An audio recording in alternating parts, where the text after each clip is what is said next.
Fête Hebdo édition du dimanche 7 septembre 2025. Bien le bonjour à tous et merci d'être sur STV. Conseillers municipaux et chefs traditionnels. Les conseillers municipaux et les chefs traditionnels sont attendus aux urnes le 30 novembre 2025 afin de renouveler les conseils régionaux. L'information est contenue dans un décret signé le 1er septembre 2025 par le président de la République. Déjà, des voix s'élèvent pour contester la légitimité des conseillers municipaux issus de l'élection de février 2020 qui, pour la deuxième fois consécutive, vont élire les 70 représentants de départements par région. Les 20 autres représentants, le commandement traditionnel, sont élus par les chefs de premier, deuxième et troisième degré pour un total de 90 conseillers par région. Issa Tiroma Bakari dénonce l'abandon du septentrion par l'élite dans une lettre ouverte adressée au président de l'Assemblée nationale. Le candidat à l'élection présidentielle évoque une piqûre de conscience lancinante. Il décrit un septentrion abandonné où les hommes et les bêtes se partagent de l'eau, où l'école sous l'arbre est toujours d'actualité. Pourtant, écrit-il, en démocratie, démographie veut dire pouvoir. Et le tribunal militaire a procédé cette semaine, c'est-à-dire les 1er et 2 septembre, au début des auditions des témoins cités dans l'affaire de l'assassinat de l'homme de médias Martinez Zogo, survenu en janvier 2023. 4 des 45 témoins listés par le ministère public sont passés à la barre.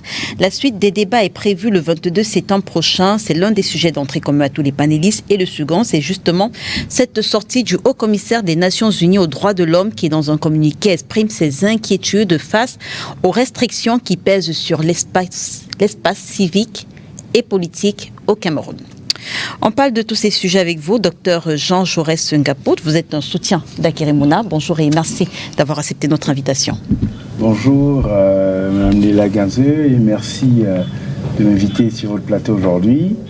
C'est toujours un plaisir de participer à cette occasion que vous nous donnez de communiquer avec les Camerounaises et les Camerounais qui sont chez eux sur cette actualité.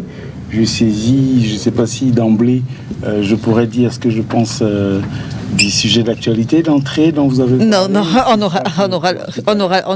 aura l'occasion. Voilà, en face de vous, nous recevons Guy Wambo Kuete. Il est le maire de Loum, il est militant du Social Democratic Front. Bonjour monsieur le maire, merci d'avoir accepté notre invitation. Merci Irène, c'est toujours un plaisir pour nous de se retrouver sur votre plateau pour commenter ensemble l'actualité de notre pays. Je voudrais seulement profiter de votre antenne pour dire un bonjour à vos nombreux téléspectateurs et plus particulièrement ceux qui nous suivent à partir de la ville de Loum. Bien entendu. À côté de vous, Mbombok Benga Kaidje, autorité traditionnelle. Bonjour Mbombok, merci d'avoir accepté. Je peux toujours dire Mbombok, vous êtes toujours Mbombok? Oui, tout à fait. Vous ne faites pas partie de la liste des... Je fais partie des gens qui ont censuré, si vous voulez. Ah, vous faites partie des gens qui ont censuré? Qui ont administré des sanctions. Oui. Mais pourquoi? Je crois savoir que vous également, vous êtes militant de l'Union de l'UPC. Il n'était pas question de... C'est pas le militantisme de Mbombok qui était mis en cause. On a eu les Mbombok députés. Et Mbombok, dans le pays Bassa, c'est non politique. Mais pour le cas... C'est un guide religieux, c'est une autorité traditionnelle, c'est un guide scientifique. Et pour ceux qui ne connaissent pas la culture africaine, ceux qui les guident, en réalité, sont des savants. Vous ne pouvez pas voir le titre d'initié dans la culture négro-africaine si vous ne voyez pas le jour, vous ne voyez pas la nuit. Si vous ne savez pas mettre en harmonie toutes les sciences, c'est-à-dire les sciences exactes comme la médecine, et les sciences, j'allais dire sociales et dures, c'est cela. Donc, si on ne peut pas savoir ce que c'est que la psychanalyse, c'est aller là où les choses se font. Voilà, c'est cela qui oriente. Maintenant, on pense que c'est l'organisation sociale imbibée par les Occidentaux qui constitue notre. Non, on a existé longtemps avant. Alors, pour le cas du Mbombok, je ne sais pas si je dois toujours dire Mbombok, Dieudonné Yebga, qu'est-ce que vous lui reprochez concrètement? On lui reproche de n'avoir pas tenu en compte les souffrances de la population. Je peux me limiter à ça. Donc, de n'avoir pas tenu, de n'avoir pas pris en compte les souffrances politique, puisqu'on sait qu'il est militant politique. J'en suis un, il y en a beaucoup d'autres. qui sont mes maires. Donc c'est pas ça qui était à lui. Il y a dans l'engagement politique d'Mbombok, il y a des canons. Parce que justement, certains reprochent à ceux qui ont sanctionné, on va le dire ainsi, le Mbombok Dieudonné Yebga, d'être proche de certains hommes politiques de l'opposition. Non, ça c'est, j'allais dire, c'est le langage vulgaire, non? Il n'y a jamais eu de débat du militantisme de Mbombok dans aucune des réunions. C'est un problème qui n'a jamais d'ailleurs été posé, puisque Mbombok d'origine c'est un homme politique. Comment vous pouvez diriger un peuple si vous n'êtes pas un homme politique? Mais quand vous dites n'avoir pas pris en compte les souffrances des populations, qu'est-ce que ça veut dire concrètement? Ça reste que dans le cercle de Mbombo. C'est pour ça qu'on n'a pas rendu public certain nombre de choses. Donc, parce que le jugement de Mbombo, ce n'est pas le jugement comme tout le monde. Donc, nous avons un langage particulier, un vocabulaire particulier et une ligne de conduite particulière.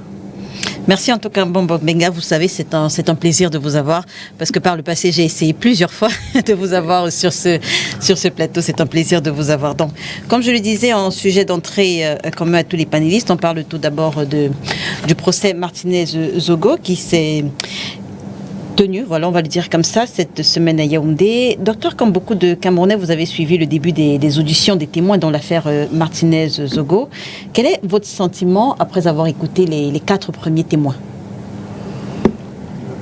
Alors oui, il est question vraiment de sentiment ici, pour plusieurs raisons. La première, c'est que Martinez-Zogo a été assassiné cruellement en janvier 2023. Ça fait plus de 2 ans et demi.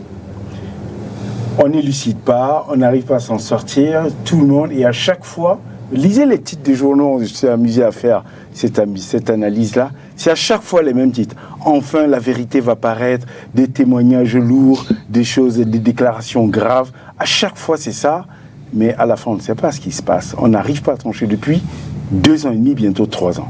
En fait, ce que je voudrais dire ici, c'est que à trop jouer avec une corde sensible, et prendre cette fibre-là, on finit par la casser. C'est-à-dire, ici, l'affaire Martinez-Zogo a ému des Camerounaises, des Camerounais, à travers le monde entier. C'est d'ailleurs pour ça qu'il y a une mobilisation spécifique venant même jusqu'à la présidente de la République pour qu'il y ait enfin un procès. On se demande pourquoi c'est un président qui doit diligenter une enquête. Donc, autant de choses curieuses qui font qu'aujourd'hui, je suis désolé de le dire, mais le sentiment que nous avons, c'est qu'on veut une fois de plus attendrir les Camerounais, leur faire croire qu'on s'intéresse au problème, leur faire croire que, voilà, enfin, on va encore traiter de cette question Martinez-Zogo. Mais là, c'est on est en train de jouer avec les gens. C'est exactement comme les travaux qu'on est en train de faire sur les routes. On va boucher les trous, on va faire les choses pour dire, le gouvernement bouge, des choses se passent. Et une fois que ces élections vont se terminer, il n'y aura plus d'affaire Martinez-Zogo. À un moment donné, il faut simplement... Mais l'affaire Martinez-Zogo, on en parle depuis 2023. Mais c'est ce que je suis en train de dire. Je suis donc en train de dire qu'on a mis une juridiction spéciale pour traiter de cette question. Après près de 3 ans, on n'arrive toujours pas à solutionner. Il y a quand même un problème grave.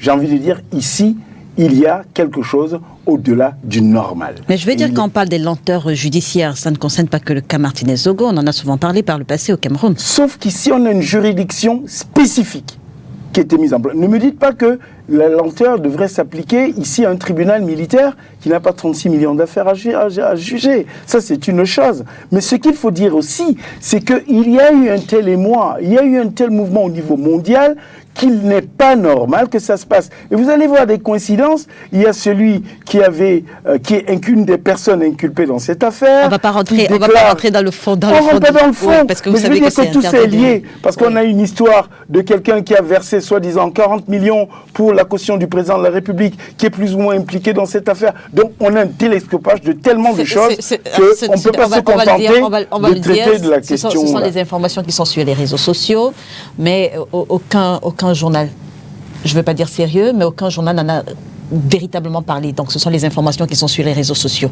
Exactement. Ce que je veux dire, c'est que justement nous sommes ici, vous avez dit la sensibilité qu'on a. On est sur quelque chose de sensible, qui touche les gens socialement. Et là, ce que j'ai envie de dire, c'est qu'on ne peut pas nous dire une énième fois, on vient réciter. En fait, c'est comme si on voulait habituer les gens à l'atrocité. Ça fait combien de fois qu'on vient déclarer des choses atroces? Voilà ce qui s'est passé avec les parties intimes de Martinez-Zogo. On nous raconte ça depuis presque 3 ans. J'ai presque envie de dire qu'on a envie d'entraîner les gens à s'habituer à ce qu'il soit normal qu'on torture quelqu'un ici.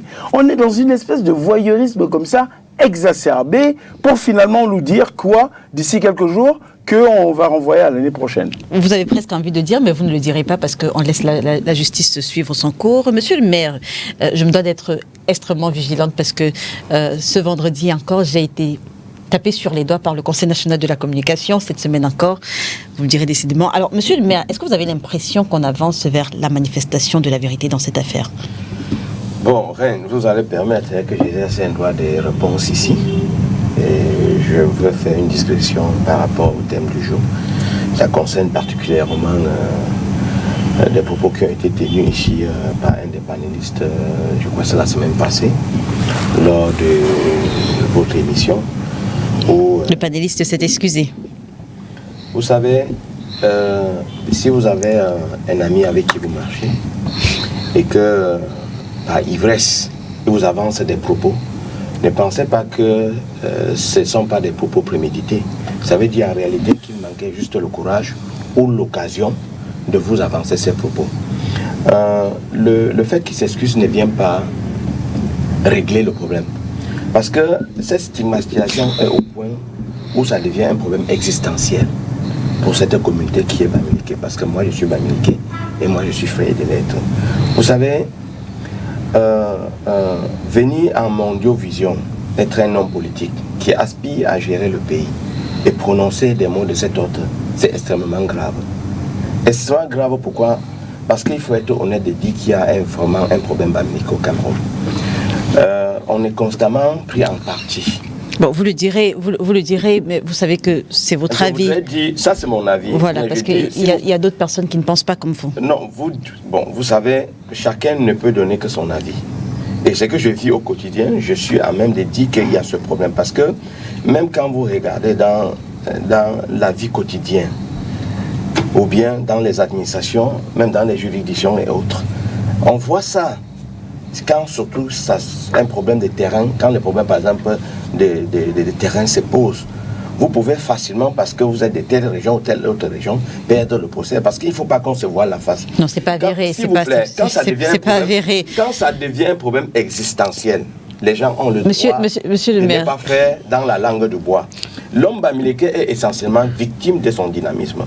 L'homme bamileke est celui qui a le plus... Monsieur le maire, je vais me faire censurer si je vous laisse aller jusqu'au bout. Je vous le disais tout à l'heure. De toutes les façons, nous voulons dire que... Je vous le disais tout à l'heure, j'ai encore reçu un rappel à l'ordre du Conseil national de la communication ce vendredi. Mais je voulais dire que nous protestons énergiquement contre ce genre de dérives. Et nous ne devions pas donner notre confiance aux personnes qui font du tribalisme leur mode de gouvernance. Même s'ils se sont excusés, parce qu'il s'est excusé. Les excuses, ça ne veut rien dire. Nous connaissons tout ce qui est en termes d'hypocrisie. Et moi, je dirais ici qu'il faudrait que des personnes de cette communauté qui ont des affaires à traiter par celui qui dit qu'il est venu s'excuser font très attention. Parce qu'il est possible que celui-là vous trahisse. Non, monsieur le maire, vous allez loin. Vous allez loin, monsieur le maire. Il s'est excusé. Le panéliste a tenu des propos sur ce plateau. J'ai été rappelé à l'ordre par le Conseil national de la communication, mais bien avant, le panéliste s'est excusé. Allez-y. Bon, il s'est excusé, mais je voudrais dire en réalité que... Sortons de ce sujet, monsieur le maire. Ça ne vient pas résoudre le problème qui est vécu au quotidien. Sortons de ce problème. Il faudrait que cette stigmatisation, que ça cesse. Sortons. Bon, alors, maintenant, nous allons revenir sur le sujet pour lequel vous avez voulu bien qu'on intervienne. Vous savez, le plus important ici pour nous, c'est que la justice soit rendue, mais pas à tous les prix. Nous voudrons également que dans le cadre des procédures, que les intérêts ou que les droits des uns et des autres soient respectés. Que ce soit du côté des prévenus ou bien des victimes. Parce qu'il faudrait commencer par là. Le panéliste, le copanéliste tout à l'heure... Oui, monsieur Dr Ngapout. Dr Ngapout tout à l'heure a parlé par exemple... de cette manifestation de la vérité, et en disant qu'il n'est pas compréhensible que un procès qui était censé par exemple partir, ça fait depuis 2023 que Martinez Zogo a été assassiné, on a mis sur pied, parce qu'il faut bien le dire, que le tribunal militaire ne traite pas aussi des tonnes de dossiers, comme il vient de l'évoquer. Mais nous voyons ailleurs... Vous avez déjà eu une affaire au tribunal militaire? Nous voyons ailleurs, quand il y a des affaires aussi graves, il y a un délai qui est fixé pour permettre qu'il y ait une efficacité dans le travail. On ne peut pas avoir une justice où les gens sont maintenus en détention préventive, peut-être pendant 3 ans, 4 ans, 5 ans, 6 ans, sans qu'il y ait une manifestation de la vérité. Déjà, vous allez voir qu'il y a beaucoup de contestations dans le cadre de la procédure. La procédure est contestée parce que certains avocats estiment que le juge a fait le travail du juge d'instruction, en fait le juge du séant a fait le travail du juge d'instruction en réqualifiant les faits. Donc vous voyez qu'il faudrait absolument que ceux qui sont censés appliquer la loi l'appliquent avec beaucoup de fermeté, mais en respectant tout ce qui est prescrit dans le cadre des règlements de conflit à travers les lois que nous nous sommes dotés. Donc aujourd'hui, en ce qui concerne Martinez-Zogo, ça c'est un cas parmi dans d'autres. Il y a beaucoup de cas Martinez-Zogo comme ça qui ne sont pas jusqu'à aujourd'hui élucidés. Et j'ai bien peur que ça ne soit une distraction parce que nous sommes en période électorale et on voudrait distraire les Camerounais, que les gens se focalisent. On en parle depuis 2023, monsieur le maire. Mais pourquoi on choisit, s'il vous plaît, pourquoi on choisit exceptionnellement cette date pour lancer ces procès? La suspicion est là parce que le procès ne vient pas de commencer, monsieur le maire. Je dis que la suspicion est là. C'est juste les auditions. C'est accéléré. Pour le moment, c'est très accéléré. C'est renvoyé au 22 encore. Et cette suspicion va du fait que nous sommes coutumiers des faits divers, de certains faits qui, quelquefois, nous distraient quand on a des préoccupations sérieuses. Nous savons exactement comment le régime en place fonctionne et on sait quelles sont les manies. Donc, pour nous, pour ce qui concerne le cas de Martinez-Zogo, ce n'est pas normal qu'un corps, quelqu'un qui est décédé, non seulement la douleur de la famille est là, mais le corps est maintenu déjà bientôt 3 ans passés. Cette famille doit faire son deuil quand? On ne peut pas perdre un être aussi cher et qu'on soit tout le temps en train d'avoir ça en esprit parce que le corps est encore à la disposition de la justice. Donc il faudrait que si effectivement l'instruction est enfin clos, que la justice soit rendue assez rapidement pour que la famille de Martinez-Zogo puisse faire son deuil. D'accord. Alors, monsieur Mbambok, Maître Claude Assira, l'avocat de la DGRE, permettez d'abord que je dise bonjour au Dr Patrick Rifoué qui nous a rejoint. Bonjour Dr Patrick Rifoué, merci d'être avec nous ce dimanche. Vous avez beaucoup travaillé, porté la mémoire d'Oumyabé. À ceux qui nous reçoivent chez eux ce dimanche. Très bien. Alors, monsieur Mbambok, vous avez évoqué l'émission de dimanche dernier. Peut-être également, c'est l'occasion de repréciser que Hachim Bembe ne fait pas partie de la commission d'historiens qui ont enquêté sur la guerre d'indépendance au Cameroun, mais voilà, qui faisait partie de cette délégation qui a accompagné Emmanuel Macron au Cameroun en 2022 et qui a soutenu l'idée d'établir cette commission d'historiens chargée d'établir la vérité sur la guerre d'indépendance contre la France qui a frappé le pays dans les années 50 et 60. Alors, Mbambok, Maître Claude Assira, l'avocat de la DGRE, a plaidé pour un huis clos partiel des audiences au nom de la préservation de certains secrets d'État, requête non validée par la juridiction. Quel impact pourrait avoir la publicité des débats dans le renforcement de la confiance du public dans le processus judiciaire au Cameroun? D'accord, je vais vous répondre très clairement. Mais moi aussi, je vais faire une digression. Et en regardant la caméra en disant, il n'existe pas de problème Bamileke au Cameroun. Il n'en existe pas un. Je l'avais répondu sur votre plateau, ici devant Madame Alice Maguedio, que personnellement j'ai été étiqueté par une famille avec qui on vit depuis 80 ans, empêtré dans les problèmes de tradition de succession à Banjoun, alors que dans leur famille ils ne savent même pas parler le Banjoun. Il y a des réunions de famille. Vous savez également qu'il y a des Camerounais qui ne pensent pas comme vous. La même chose que j'ai dit à monsieur le maire. Après les avoir aidés, me dit Mbambok, papa nous avait dit de nous méfier des Bassa. Je fais comment? Pourquoi je n'en appelle pas? Donc, il y a des écarts. Je propose. Ça, c'est vraiment les cas particuliers. Le problème qui se pose... Ça, c'est les exceptions. Non, non. Je propose qu'on sorte de ce sujet, je vous en prie. Le problème qui se pose, que nos compatriotes le laissent, nous sommes des nations. On n'a pas négocié l'entrée de nos nations de nos royaumes dans la République. C'est-à-dire que le décret français de 6 avril 1957 qui porte naissance de l'État du Cameroun dit d'ailleurs à son article 2, le jour où les Camerounais se retrouveront, ils décideront de ce que sera leur État. Donc en fait, nous sommes encore au niveau de la nature de l'État. Il existe un pays Bassa, un pays Bamoun, un pays tout. Est-ce qu'on est entré dans la République de manière consensuelle? Non. C'est ça le problème que nous devons gérer. Très bien. Donc, qu'on laisse ces trucs-là chaque fois. Alors, monsieur le maire a parlé de son ressenti. Vous avez parlé également de votre ressenti. C'est pas le ressenti, je vous dis ce qui est vrai. Il a parlé parce de que la loi cadre, de ce sujet. La loi cadre de 26 décembre 1956 a bazooké l'organisation sociale sociétale de Permettez, messieurs. Pour votre question. Oui, permettez qu'on sorte de ce sujet. Si vous voulez, on organisera un débat. Oui, tout à fait. Voilà, et moi également, je vais me documenter. J'avais seulement vu que nos frères ne le sachent pas. Alors, allons-y. Le 6 juin 2025 dernier, j'ai lu un journal français, L'Humanité, qui s'interrogeait encore sur ce qui s'est passé de l'assassinat le 29 mars 1988 de Dolce September en France. Dolce September, c'est un militant de l'African National Congress, l'ANC, qui a reçu en plein Paris 5 balles dans la tête ce matin. Jusqu'à aujourd'hui, il n'y a jamais, on ne sait pas ce qui s'est passé.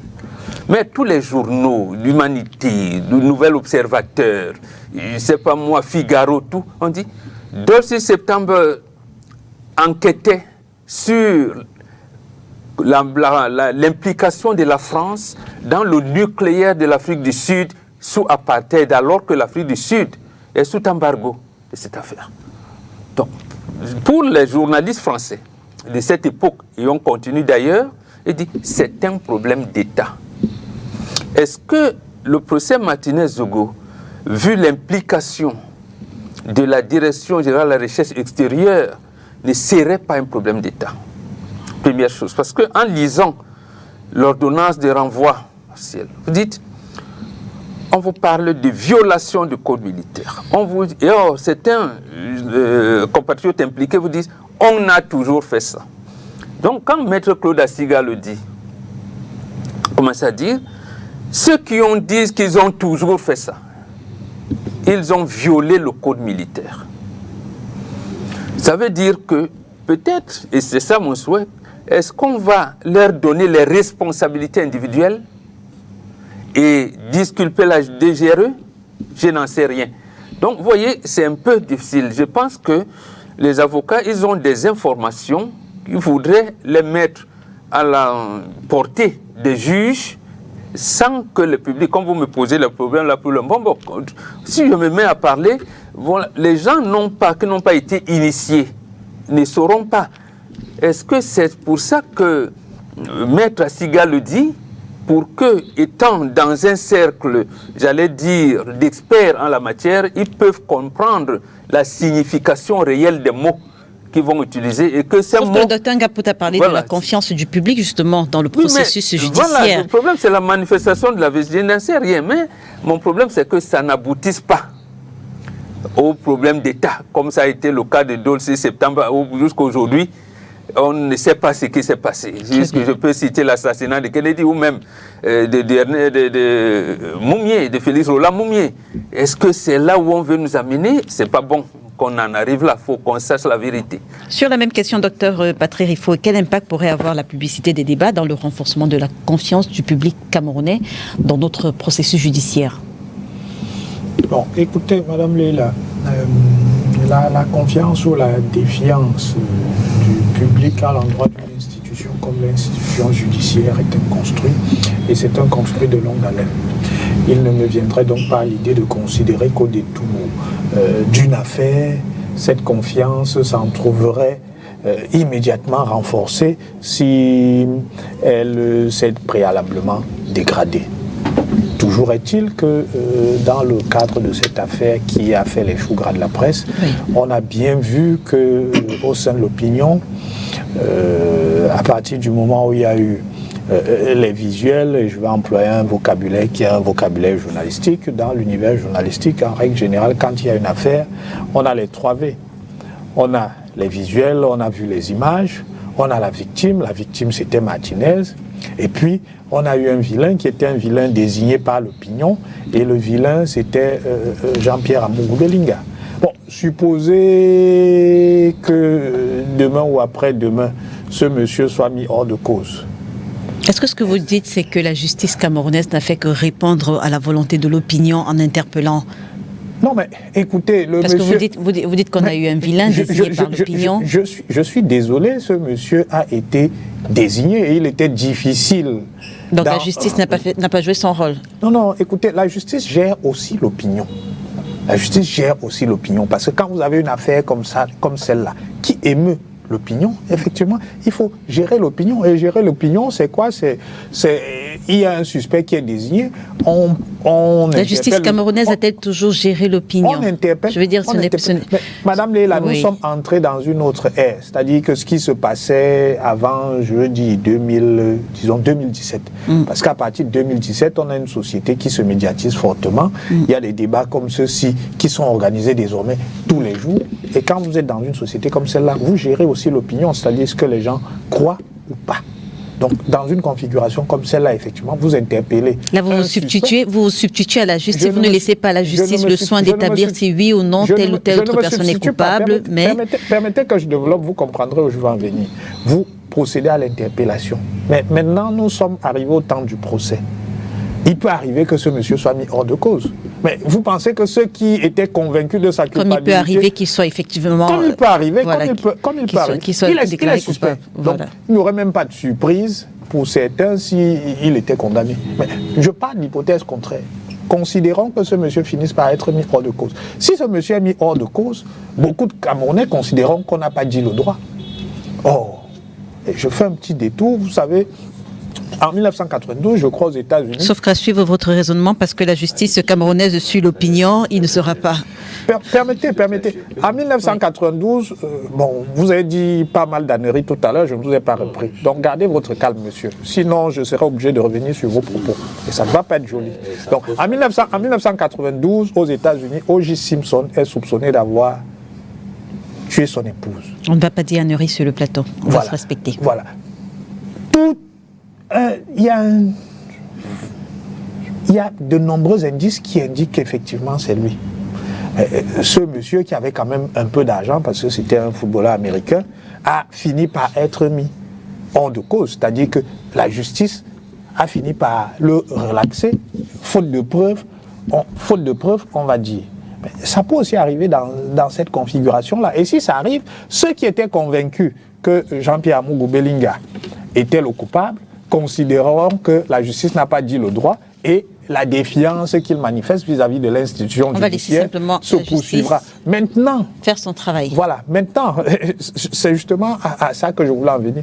Maintenant, s'il finit par être confronté, je ne suis même pas certain que tout le monde considérera que la justice a dit le droit, parce que la perception d'une décision de justice dépend de vos a priori et de ce que vous considérez comme étant juste. Or, la justice n'est pas là pour dire... Et même parfois de vos intérêts. Voilà. La justice n'est pas là pour dire la vérité. La justice ne s'aligne pas sur vos intérêts nécessairement. Donc, il faut laisser la justice, il faut laisser les juges instruire l'affaire et il faudrait simplement que les uns et les autres acceptent le verdict final, parce que le verdict peut ne pas arranger tout le monde. Dernière chose, je voudrais préciser à monsieur le maire que moi j'ai eu à connaître d'une affaire ici où pour un décès, c'est-à-dire une dame était décédée dans la rue et le procureur a scellé le corps pour enquêter et établir si effectivement elle avait été tuée ou pas. Donc il n'y avait pas de meurtre, mais le corps de cette dame a mis plus d'1 an à la morgue de l'hôpital à Kentini. Plus d'1 an. Et il a fallu engager des procédures parce qu'effectivement, à partir du moment où le procureur a scellé, il faut encore que le procureur ordonne la main levée. Donc, ça peut arriver. Le fait que le corps de M. Martinez mette plus de 2 ans scellé, ce n'est pas extraordinaire. Non, parce que je dis ce n'est pas extraordinaire. Le cas dont je vous parle, il n'y avait pas de meurtre. La dame était morte, la dame était malade et elle était morte en pleine rue. Son corps a mis, son corps a mis plus d'1 an au tribunal. Vous parlez de lenteur, mais nous savons tous que la justice est lente, faute de moyens, première chose. Deuxième chose, si la justice se hâtait, il y aurait peut-être davantage d'erreurs judiciaires. Donc, on préfère que la justice aille lentement pour éviter qu'elle se trompe. Vous voulez qu'elle aille vite et qu'on donne des jugements à l'emporte-pièce et on va retrouver de nombreux innocents en prison? Non. Mais le temps de la justice, c'est le temps de la justice. Il faut le respecter. Je comprends votre Une autre sentiment. façon de dire qu'en ce moment, il n'y a pas d'innocents en prison. Non, il y en a toujours. Les erreurs judiciaires, il y en a partout. Les erreurs judiciaires, il y en a partout. Donc, je comprends votre sentiment, mais nous devons accepter que le temps de la justice ne soit ni le temps médiatique, ni le temps du citoyen. Merci. Même si vous avez dit que la justice suit l'opinion.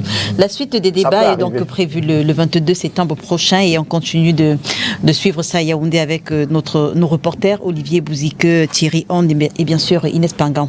À quelques semaines de l'élection présidentielle du 12 octobre, le Haut-Commissaire des Nations Unies aux droits de l'homme, dans un communiqué, exprime ses inquiétudes face aux restrictions qui pèsent sur l'espace civique et politique au Cameroun.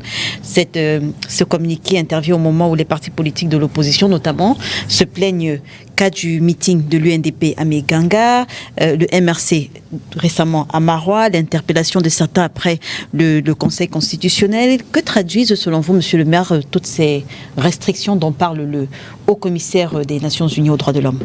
Mais ce n'est ni plus ni moins qu'une fébrilité, parce que je pense que le régime en place est conscient que si ces élections sont faites de manière transparente, ils vont perdre à plate couture. Les aspirations est telles que même dans les bastions qui sont jadis définis comme les bastions imprenables du RDPC, et sont telles que la grogne est de plus en plus suivie là-bas. Les populations ont été longtemps bernées. Et après 43 ans, les gens se disent que mais à la fin, qu'est-ce qu'on a gagné dans tout cet appui, tout ce soutien que nous avons apporté.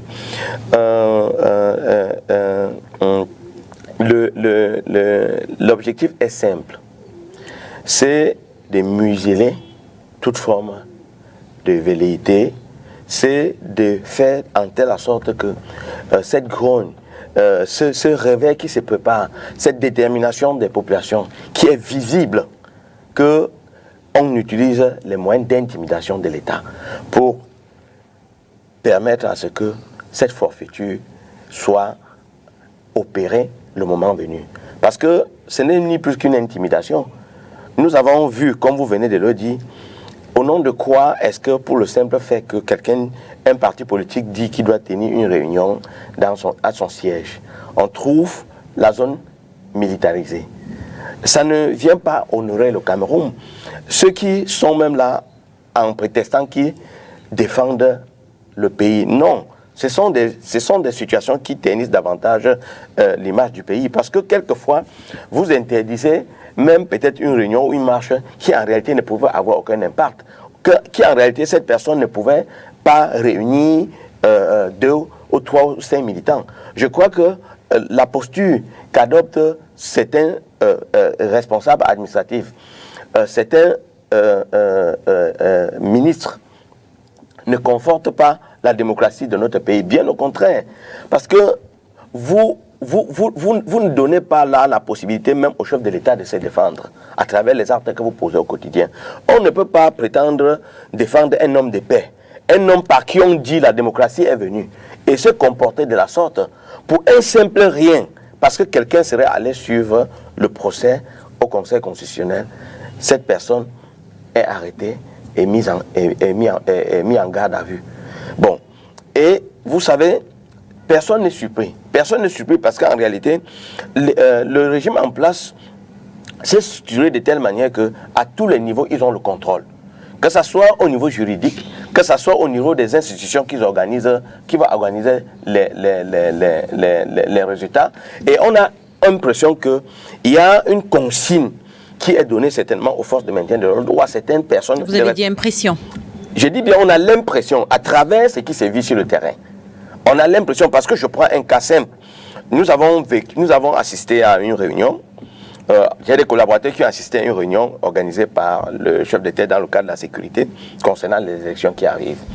Et consigne il y a des propos qui ont été tenus tels que vous avez l'impression qu'on est en train de restreindre les libertés. C'est-à-dire, même à votre siège, on vous dit, si vous allez vous réunir, si vous êtes déjà 10, il faudrait que vous m'en informez. Quel est je sais pas, la base juridique qui certainement amène peut-être ce type d'exigence vis-à-vis des partis politiques. Donc en réalité, vous n'êtes plus libre de vos mouvements, vous n'êtes plus libre de vous mouvoir. Et ça, c'est extrêmement grave pour notre pays. Mais ce qu'il faut dire, c'est que les Camerounais sont déterminés. Et quel qu'en soit... Est-ce que les réunions des partis politiques dans le siège ne doivent pas être déclarées? Non. Les réunions des partis politiques dans les sièges ne doivent pas être déclarées. C'est ce que dit la loi. Oui, une association. Attends, dites-moi, les associations, les partis politiques, ce sont des associations qui fonctionnent exactement comme les autres associations. Non, ça, ce n'est pas vrai. S'il vous plaît, c'est-à-dire que dans une moindre mesure, ces associations fonctionnent dans une moindre mesure. Il y a des spécificités parce que c'est la politique. Ah, ok. Il y a des spécificités parce que c'est la politique. Mais dans le cadre du rassemblement ou du regroupement, quand vous avez un siège, vous pouvez y tenir vos réunions, Parce que quand on le dit, si vous allez informer le responsable des forces, des autorités en charge de la sécurité. Mais vous allez donc faire comment? S'il faut que vous recrutez les scrutateurs, s'il faut que vous formez vos scrutateurs, est-ce que si vous allez réunir 10 fois, 20 fois, à chaque fois vous allez appeler l'autorité pour lui dire nous réunissons? Ça, c'est restreindre les libertés des uns et des autres. Et c'est pour cette raison que nous disons que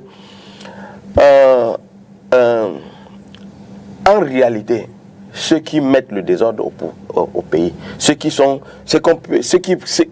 peut qualifier même de pyromanes, ce sont ceux qui sont aujourd'hui au pouvoir. Parce que c'est eux qui font tout et tout pour qu'il y ait cette étincelle qui mette le pays en difficulté. C'est leur comportement qui met le pays en difficulté. Et il faut que ça puisse cesser. Dr Ngapou, de nombreux opposants se sont exprimés sur cette sortie de l'Organisation des Nations Unies qui, selon eux, arrive un peu tard. Est-ce que vous partagez ce point de vue? Après, discuter sur les questions de calendrier, c'est une chose. Ce que je voudrais rappeler, c'est un cadre général dans lequel les relations sont tissées dans les États, entre les États et l'Organisation des Nations Unies, ainsi de suite. Je pense que le 9 mai 2025, lorsque l'Organisation des Nations Unies a signé une convention qui était destinée à optimiser les élections au Cameroun dans une démarche visant à renforcer la transparence et l'inclusivité du processus électoral, le gouvernement camerounais était satisfait. Tout le gouvernement était satisfait. On n'a pas entendu le parti au pouvoir réclamer quoi que ce soit. Tout le monde était content. Maintenant, la même Organisation des Nations Unies dit qu'il y a une restriction des espaces civiques, attire l'attention là-dessus et déclare qu'il y a un certain nombre de choses qui ne fonctionnent pas. Là, on dit « Oh, mais l'ONU raconte n'importe quoi, ça ne va pas ». Qu'est-ce que je veux dire avec ça? Ce que je voudrais dire, c'est que sur ces questions de timing qui sont posées, sur ces questions de soupçons, de déstabilisation, ainsi de suite, non, ça a affaire à des personnes qui n'ont pas de notion de fair play. On a affaire à des gens qui n'ont pas la notion du fair play. Et ici, dire les questions de restriction, on dit l'ONU vient un peu tard. Ce que les gens doivent comprendre, c'est comment ça fonctionne à l'ONU. Avant de faire la déclaration qu'ils ont faite, ils font des enquêtes. Ils rencontrent les parties prenantes, ils rencontrent les citoyens, rencontrent les formations politiques, rencontrent tous les acteurs de la vie, les journalistes. Et c'est à l'issue de tout cela, après un certain nombre de travaux qui prennent un peu de temps, qu'ils font leur déclaration. Ce n'est jamais fait au hasard. Donc le timing doit être lié à ce temps nécessaire d'analyse, d'études et de recul pour pouvoir faire des déclarations.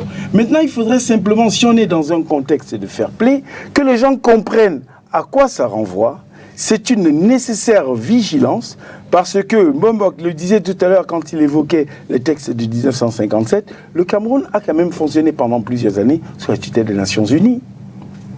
Et on a toujours bénéficié dans ce pays, régulièrement, y compris aujourd'hui, de l'accompagnement des structures internationales et d'autres qui nous aident souvent à nous défendre contre nous-mêmes. Parce qu'on voit très bien que ce qui est décrit ici par M. le maire sur des restrictions anormales, ça fonctionne. On n'a pas besoin, lorsqu'on a une association, lorsqu'on a un parti politique, qu'on a un siège, de se réunir dans son siège. On n'a pas besoin de faire une déclaration. Et après, les gens confondent. Ils pensent qu'on doit faire une demande. Il n'y a pas de demande à faire lorsque vous êtes une formation politique. Vous faites une déclaration d'une manifestation lorsqu'elle est publique.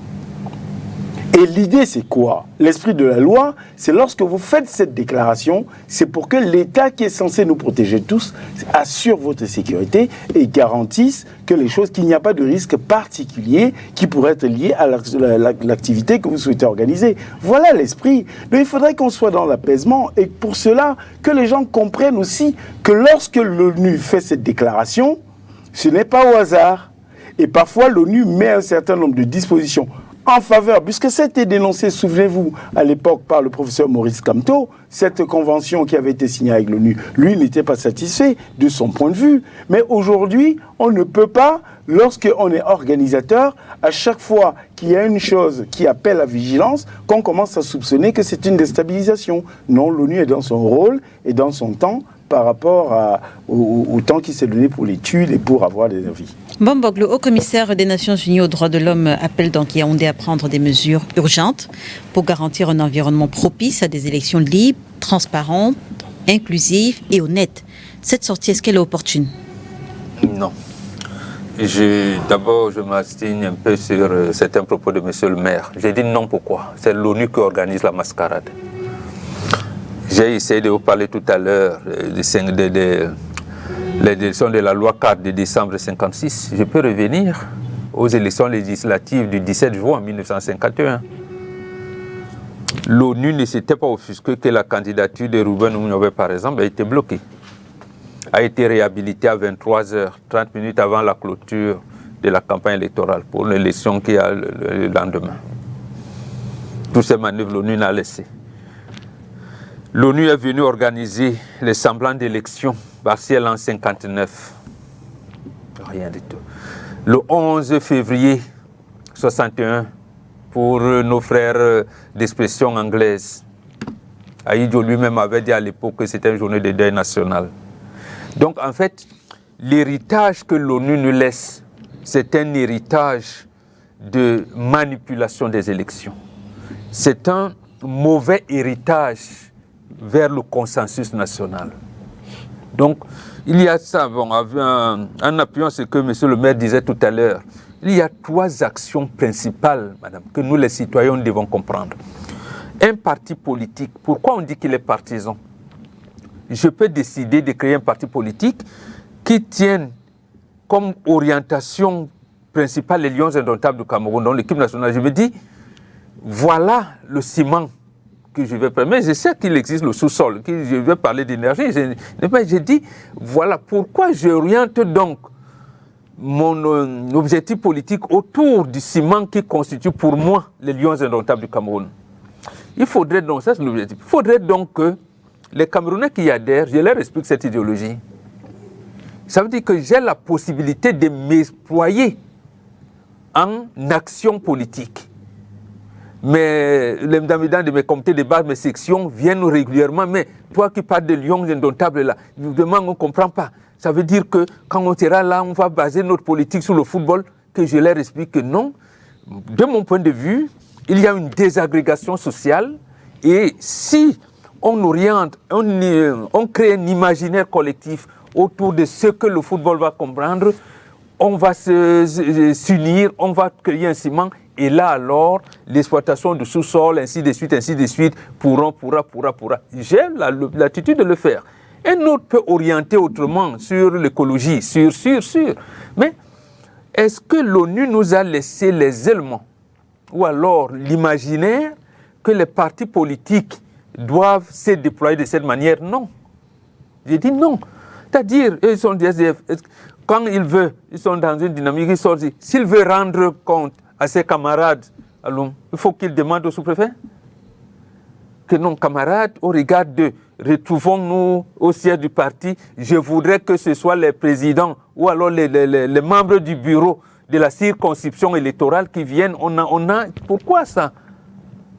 Voilà les orientations, c'est ce qu'on appelle l'action politique. Ça peut donc sortir hors du siège où ils n'ont pas l'obligation de déclarer, vers l'espace public parce qu'il se dit, bon, nous avons 500 militants, mais je pense que nous avons vocation nationale. Je sais que je suis à Douala, à Loum, mais il me semble qu'à l'extrême nord, il y a des gens, des compatriotes qui pensent comme moi. À ce moment, il se déploie donc pour chercher des sympathisants. À ce moment, il peut déclarer la manifestation. On dit bien déclarer. Mais pourquoi donc les autorités n'accompagnent pas en disant que mais, le type là qui dit que lui c'est les lions indomptables, il vient même dire quoi? Ou que l'autorité te reçoit dit que non, voilà. Donc l'ONU est tenue pour responsable de ce comportement totalitaire de notre État. Très bien. Docteur Patrick Riffaut, et la question que tout le monde se pose aujourd'hui, c'est est-ce que Yaoundé a la capacité d'écoute nécessaire pour prendre en compte cette alerte qui, bien que pas contraignante, reste le sentiment de bon nombre de citoyens opposés à la politique du régime de Yaoundé, du régime en place? Madame Leila, ce que nous constatons, nous, au RDPC, c'est que ces élections se présentent plutôt sous de bons auspices et qu'elles vont probablement être des élections apaisées. Vous avez regardé la vidéo du sous-préfet de Menganga lors du meeting de l'UNDP? Je vais y arriver. Oui. Je vais y arriver. J'ai constaté que les imprécations et le messianisme qui avaient caractérisé la présidentielle de 2018 ont disparu de l'espace public. On a plutôt des débats qui portent sur les projets, on a plutôt des débats qui tendent à promouvoir un candidat sans verser dans le dénigrement systématique, ce qui était le cas en 2018. Et moi, je voudrais me féliciter de cette atmosphère qui est une atmosphère plutôt sereine. C'est-à-dire que je souhaiterais que les élections se tiennent dans ce cadre-là. Pour autant, cela ne signifie pas que tout est permis. J'entends parfaitement qu'il y a eu ça et là une interdiction de se réunir ou une interdiction de manifester. Mais est-ce que c'est la règle générale? Cabral Libye est en train de faire le tour du Cameroun en ce moment. Où est-ce qu'il a été empêché de s'arrêter? Pourquoi c'est permis pour Cabral Libye et puis c'est... Madame Leila, ce n'est que l'introduction. Interdit dans la Damawa, même présentation de livres, y compris celui à Ezeka. Oui, mais on n'était pas en période. On est d'accord, bon. Mais ce n'était pas dans cette période. C'était même plus grave puisque c'était un tournée parlementaire. Ce n'était pas dans cette période. Nous parlons de la période ouverte par l'élection. Nous parlons de la période ouverte par l'élection présidentielle. Cabral a mentionné qu'il était en tournée parlementaire. Donc il rendait compte à ses populations. Bon, c'était vraiment une tournée parlementaire où il faisait la promotion de son livre. Parce qu'il faut choisir, hein. Il faut choisir. Donc moi, ce que je voudrais dire, c'est qu'on voit bien que l'honorable Cabral Libye, il a sa caravane, il est en train de faire le tour du Cameroun. On voit bien que le MRC, qui a eu une interdiction de se réunir à Maroua, a quand même tenu son conseil national à son siège à Oudja. Donc la question qu'il faut se poser, c'est pourquoi la même formation politique, dans une ville qui est derrière la capitale, ils peuvent se réunir comme ils le veulent, mais à Maroua, ils ne le font pas. Ça, il faut se poser. Comment vous justifiez ce qui s'est passé à Menganga avec l'UNDP? Je vais y arriver. Il faut commencer par se poser la question. Parce que s'il y avait une restriction, ce serait une restriction générale. On voit bien que les situations sont au cas par cas. Vous avez parlé de Menganga. Oui. Est-ce que l'UNDP avait même prévenu les autorités de son arrivée dans la ville? Non. Oui. Ah bon? Le sous-préfet avait dit je ne veux pas de défilé motorisé, je ne veux pas de chevaux, je ne veux pas de... Et ils ont choisi, je suis désolé, ils ont choisi de passer outre les recommandations de l'autorité préfectorale. Mais à partir du moment où, et ça nous ramène aux personnes qui ont été interpellées devant le Conseil constitutionnel, ces mêmes personnes, nous sommes dans un État organisé. Lorsque les autorités prescrivent un comportement, il vaut mieux que vous vous y conformiez. Si vous décidez de passer outre les prescriptions des autorités, mais bien sûr que ce qui va se passer, c'est qu'on va interdire. Bien sûr que ce qui va se passer, c'est qu'on va interpeller. Mais respectons la loi. Comme ce fut le cas pour Jean-Benoît Mevois du Manidem lorsqu'il a été interpellé juste après le Conseil. Respectons Respectons la loi. Je ne connais pas cette situation, je ne sais pas dans quelles circonstances. Mais vous connaissez la situation, les situations des 53 autres qui ont été... Oui, eux, effectivement, ils n'ont pas respecté. Monsieur Mevois, je crois qu'il était dans la salle du Conseil constitutionnel. Donc, je ne sais pas ce qui s'est passé. Non, madame a posé la question. Qu'est-ce qui empêche l'autorité administrative à un certain de concertation? Ce que je veux dire... savoir que l'organisateur lui dise que, mais monsieur le préfet, la distance de 2, les motos qui viendront ne seront pas pour un défilé. Il n'accepte même pas cette concertation-là. Ça peut diminuer un certain nombre de choses. Écoutez, premièrement, l'autorité administrative est généralement bien renseignée. Les décisions qu'elle... vous pensez que vous êtes mieux renseigné que le sous-préfet dans votre ville? Vous le pensez? Ok. Voilà. Et ayez la modestie de reconnaître... Les autorités administratives sont les militants du RDP. Ce n'est pas vrai. On va pas Ce n'est pas vrai. Ils assistent à tous les meetings. Vous avez le cas. Qu'est-ce qu'ils vont faire? Vous avez passer cette affirmation. Nous avons vu l'autorité administrative dire que je suis... Vous avez le cas de militants. Vous n'avez pas le cas de Ils sont militants. nombreux à être nommés au Conseil constitutionnel alors qu'ils figuraient encore dans la liste. Nous avons vu ici quelqu'un au Conseil constitutionnel qui est dans la liste Emmanuel Baudet. Oui, ça c'est un cas. Qui vont organiser les... Et vous vous permettez à Mondo Vision de venir répéter un fait. Monsieur le maire, tenez votre rang et abstenez-vous de dire des choses qui sont inexactes. On a vu des membres du bureau politique du RDPC. Non. Monsieur le maire vient de dire qu'un responsable de l'ECAM va battre campagne. Si. Je vous dis une chose, ne faites pas de fausses interprétations. Voilà. Ne faites pas de fausses interprétations. Il faut commencer. Dites très bien que nous avons vu ici les membres du Conseil constitutionnel être nommés alors qu'ils sont encore les membres du pôle politique du RDP. Monsieur le maire, comment vous dites ça? Lorsque Laurent Fabius a été nommé, je ne pense pas qu'il avait préalablement démissionné du PS. Vous voyez, c'est pas parce que vous prenez les exemples ailleurs quand ça vous chante. Je suis désolé, cher ami. Je suis désolé, cher ami. On a 6 juges américains de la Cour suprême qui sont des juges républicains. Personne ne leur a demandé de récuser leur appartenance à cette formation politique. Leur niveau d'intégrité n'est pas le même qu'ici chez nous. Il faudrait le dire. Ne comparez pas ce qui n'est pas comparable. C'est avec ce niveau. Ne comparez pas ce qui n'est pas comparable. Et donc, monsieur Rifo, est-ce que Yaoundé a la capacité d'écoute? Permettez. Vous savez, apprenez, ayez la sagesse, la communication, c'est aussi l'écoute. Oui. Acceptez d'écouter ce qui vous déplaît. Tout à fait. Parce qu'en matière d'interruption intempestive, vous n'avez pas la séance que je peux avoir. Non, ça ce n'était pas un échange. Vous me coupez de manière intempestive. Allez-y, docteur. Moi, je vous écoute religieusement et vous ne dites pas forcément des choses très intelligentes depuis que vous êtes assis. Non, il ne dit pas des choses qui vous font plaisir. Je veux dire, vous n'avez pas la capacité, docteur, il faut le dire si oui ou non. Des choses. Je vous ai dit, messieurs, que je tiens à ce que le respect soit le maître mot sur ce plateau. Allez-y, docteur Patrick Rifo. Donc, je dis une chose simple, on voit bien qu'il y a des situations particulières dans lesquelles une autorité administrative, dans une zone, peut décider de prendre une interdiction. Ce n'est pas la règle générale. La plupart des candidats ont la capacité de se mouvoir comme ils le veulent. C'est ce que nous observons. Donc, on ne peut pas prendre prétexte d'une ou deux situations pour prétendre qu'il y aurait restriction des libertés. Mais moi, je suis désolé. Vous n'avez pas lieu d'être. Je suis désolé. Ce que moi je connais, c'est la raison statistique. Et la raison statistique me dit c'est 50 plus 0,1. C'est ça qui fait la majorité. Donc, à partir de combien de cas est-ce que l'ONU s'autorise à faire ce type de sortie? Je suis désolé. Vous me parlez d'une situation, il y a eu Cabral Libye, une situation, il y a eu le MSC. L'ONU parle des militants qui ont été interpellés après le Conseil constitutionnel, des ONG qui ont du mal à se mouvoir sur le territoire camerounais. Moi, je ne connais pas d'ONG qui... Le REDAC a été fermé. Ce sont des ONG qui ne sont plus...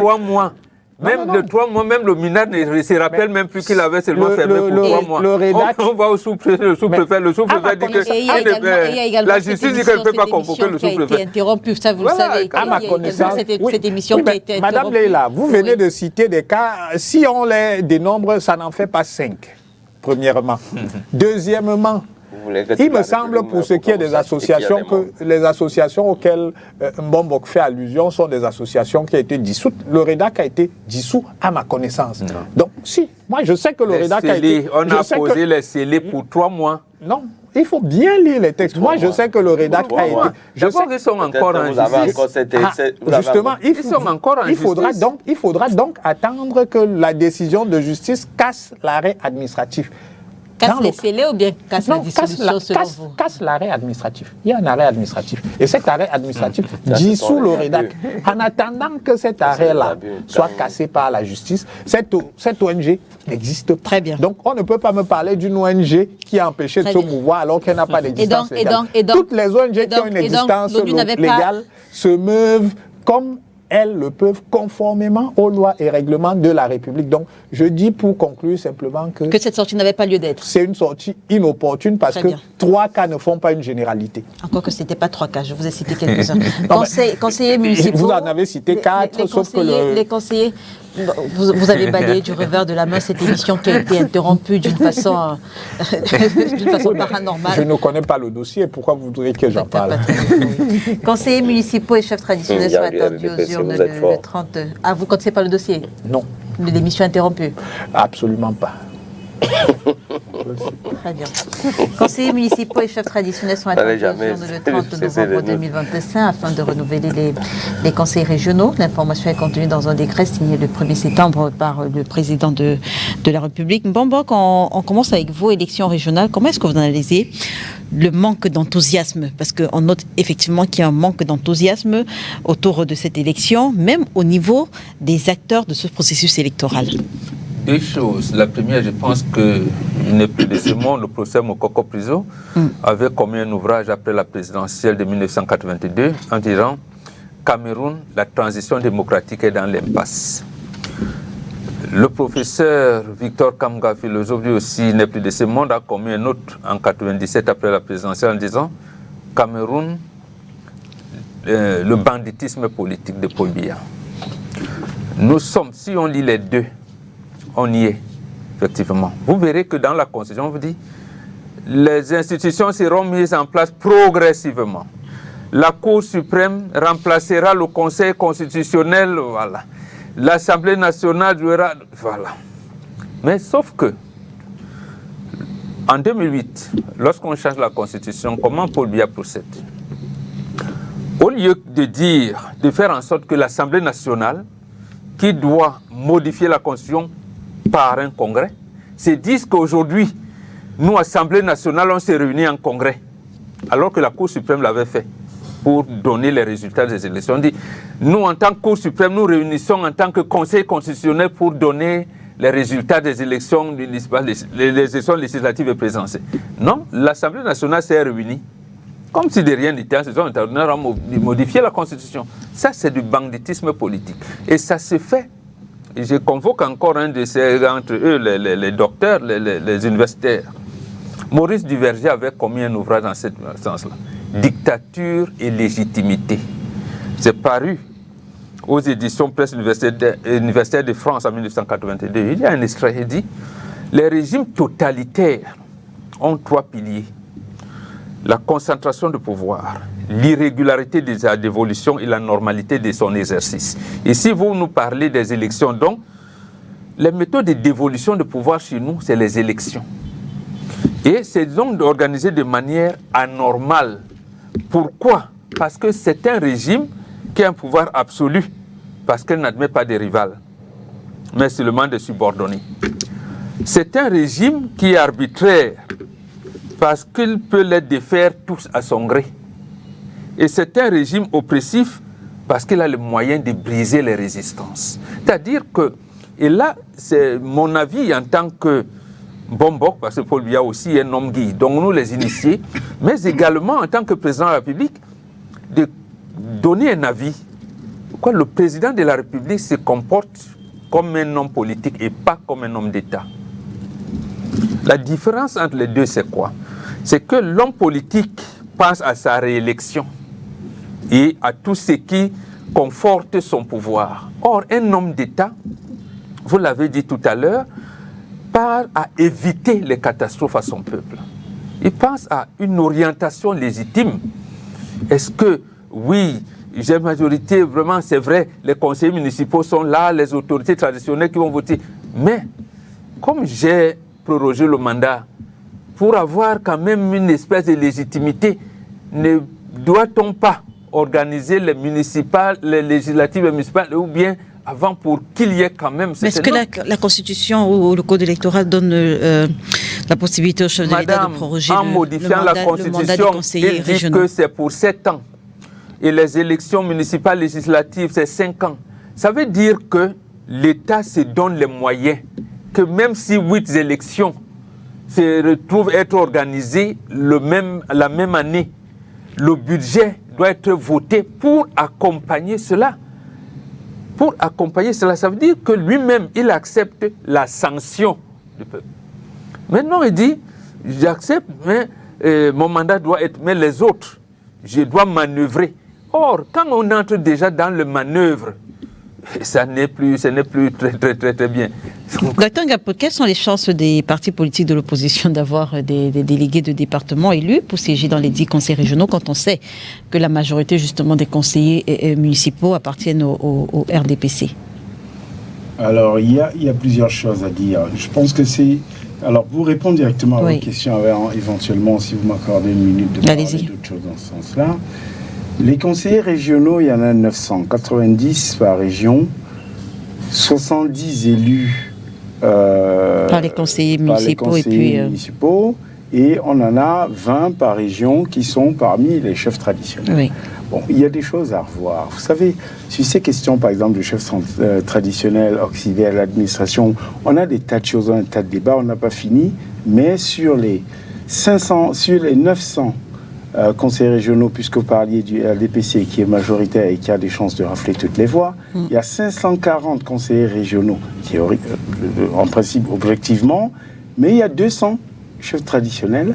Et quand vous allez regarder, vu ce qui s'est passé, la réception et leur allégeance au chef de l'État, c'est 200 chefs traditionnels qui sont aussi des gens du RDPC. En fait, il y en a 740. Du RDPC dans les conseils régionaux. Là, il ne pourra pas contester, je ne vous coupe pas, parce que leur statut du parti disent que les présidents des sections, des bureaux de section, les chefs traditionnels qui sont deuxième degré sont conseillers dans les bureaux, sont membres des bureaux. C'est ça. Donc en fait, en général, quand je dis ça, c'est pas pour qu'un panel conteste ou pas. Bon, les gens, la vérité, ils peuvent vérifier de chez eux. Donc les choses sont claires. 740 conseillers régionaux. Quelles sont les chances pour les autres de ne pas être lus? Enfin, les chances, elles sont très fines. Mais ici, ce qu'il faut comprendre, c'est pas une question de démocratie. C'est pas une question de construire pour le Cameroun, comme Bombok disait tout à l'heure. C'est une question de maintien au pouvoir et de conserver un certain nombre d'avantages. C'est de ça qu'il s'agit. Vous verrez très bien que concernant ces élections, c'est très simple. Ça a été dénoncé, Madame Thomas Ndamjoya l'a dit l'autre jour, ils sont heureux. Madame Rebecca Enonchon. Voilà, donc Rebecca Enonchon, ça a été dit. Donc je ne vais pas revenir là-dessus, les choses ont été dites et très bien dites. Ce que je voudrais dire aujourd'hui, c'est qu'on a des manœuvres à plusieurs niveaux. C'est-à-dire qu'on a 2 choses différentes et très graves. La première, c'est déporter l'attention d'une élection majeure, commencer à dire aux gens, et en même temps, en les sermonnant en disant, vous voulez être conseillers régionaux, bougez-vous, parce que vous avez besoin de financer et de vous assurer que Paul Biya est toujours élu pour que vous soyez maintenus. Donc c'est une manière de dire. Et quand vous analysez cela, je suis persuadé que les gens qui vont tenter de contester n'ont pas fait ce travail. On a regardé la liste qui a été donnée dans les différentes commissions départementales du RDPC avec les financements. Recteur de Yaoundé 2, il doit donner 2 500 000. On a mis des noms des gens, ils doivent payer. Et les conseillers régionaux, allez chercher, parmi les 740, il y en a très peu, en dehors des maires, de quelques élus, qui avaient déjà leur nom. Donc c'est une façon de dire, vous, les conseillers régionaux qui voulaient postuler, on attend votre contribution, on attend votre mobilisation. En fait, on est dans du pur clientélisme. Même si on parle de respect de calendrier, on est ici dans des manœuvres purement politiciennes. Évidemment, on n'est pas en train de dire qu'il devrait organiser pour perdre, mais justement, on a affaire à quelqu'un qui n'est pas un homme d'État, comme c'était dit par Mbombok tout à l'heure. On a affaire à un tripatouilleur qui veut se maintenir au pouvoir. C'est tout l'enjeu. Docteur Patrick, est-ce que le fait que le collège électoral de 2020 soit le même convoqué en 2025 vous pose un problème à vous? J'interroge en fait la cohérence de cette décision. Madame Leila, les institutions sont assises sur la légalité. Vous avez posé tout à l'heure la question de savoir si le président de la République avait la possibilité de proroger le mandat des conseillers. On le sait, la réponse est non. Ah, donc on sait tous que le président de la République n'avait pas la capacité de proroger le mandat des conseillers régionaux. Qu'aurait-il donc fallu faire? Attendre qu'il soit forclos? Peut-être ne pas proroger le mandat des conseillers municipaux. Bon, c'est ça le sujet. Les faire tenir à date. Les faire tenir à date. Oui. Ça s'est fait quand? Non, je veux dire parce que le chef de l'État savait bien entendu, que la Constitution ne lui permettait pas de proroger le mandat des conseillers régionaux. Donc, est-ce qu'il n'était pas possible d'organiser effectivement l'élection des législatives et l'élection municipale en février 2025? Madame Leila, relativement à l'organisation des municipales et des législatives, la coutume au Cameroun, c'est de les décaler de 2 ans. La coutume, c'est de violer la loi. Ah, la loi a été violée? À quel moment? Quelle est la loi qui est violée? Je veux comprendre. Non, mais... Quelles sont les circonstances de prorogation des mandats des conseillers, des municipaux et des députés? Monsieur le maire. Non, mais je veux dire, monsieur le maire. Quand on a coutume de dire que le chef de l'État est un légaliste. Mais justement, le chef de l'État est légaliste. Tous les actes qu'il a posés sont sous le sceau de la légalité. Lorsque le chef de l'État proroge les mandats, c'est de coutume. Dans l'intérêt de qui? Dans l'intérêt de qui? Bon, écoutez, je ne sais pas si c'est dans l'intérêt de quelqu'un, mais quand on l'a fait entre 2011 à 2013, c'était dans l'intérêt de qui? Il faut utiliser la loi. Quand on l'a fait, permettez, monsieur le maire, vous vous comportez comme un petit garçon dans une cour de récréation qui pense qu'en criant plus fort, il sera entendu. Quand on a décalé les législatives et les municipales de 2018 à 2020, c'était au profit de qui? Mais j'ai le sentiment qu'en 2025... Je rappelle que ça avait déjà été décrit à ce moment-là par l'opposition camerounaise. Permettez que je développe. Le même principe doit s'appliquer parce qu'il y a un kidam qui va être mis hors jeu. On nous dit non. Désormais, c'est un principe. En fait, c'est un principe. On doit partir sur le fait que l'élection, le mandat des conseillers municipaux au Cameroun ne dure plus 5 ans. C'est un principe qui dure 6 ans, 7 ans. C'est désormais le principe. Madame, dans notre appareillage juridique, il y a ce qu'on appelle le droit coutumier. Donc, la coutume, ça fait partie du droit positif camerounais. Je suis désolé.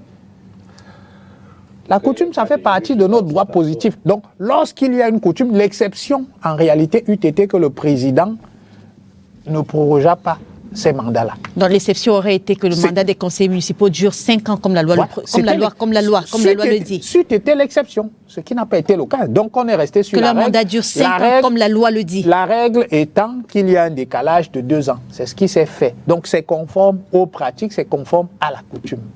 Malheureusement, pour l'élection... En fait, vous validez le fait que l'écart soit normalisé aujourd'hui. Où est l'écart? Il n'y a aucun écart à partir du moment où la loi le permet. Ces débats-là, on ne les a pas entendus entre 2011 et 2013. Ces débats-là, on ne les a pas entendus entre 2018 et 2020. Je rappelle qu'il y a... Permettez. On ne les a pas entendus. Depuis 92, le fait même d'avoir je suis désolé, on n'a pas entendu. Docteur, je vous rappelle que même lorsque l'élection...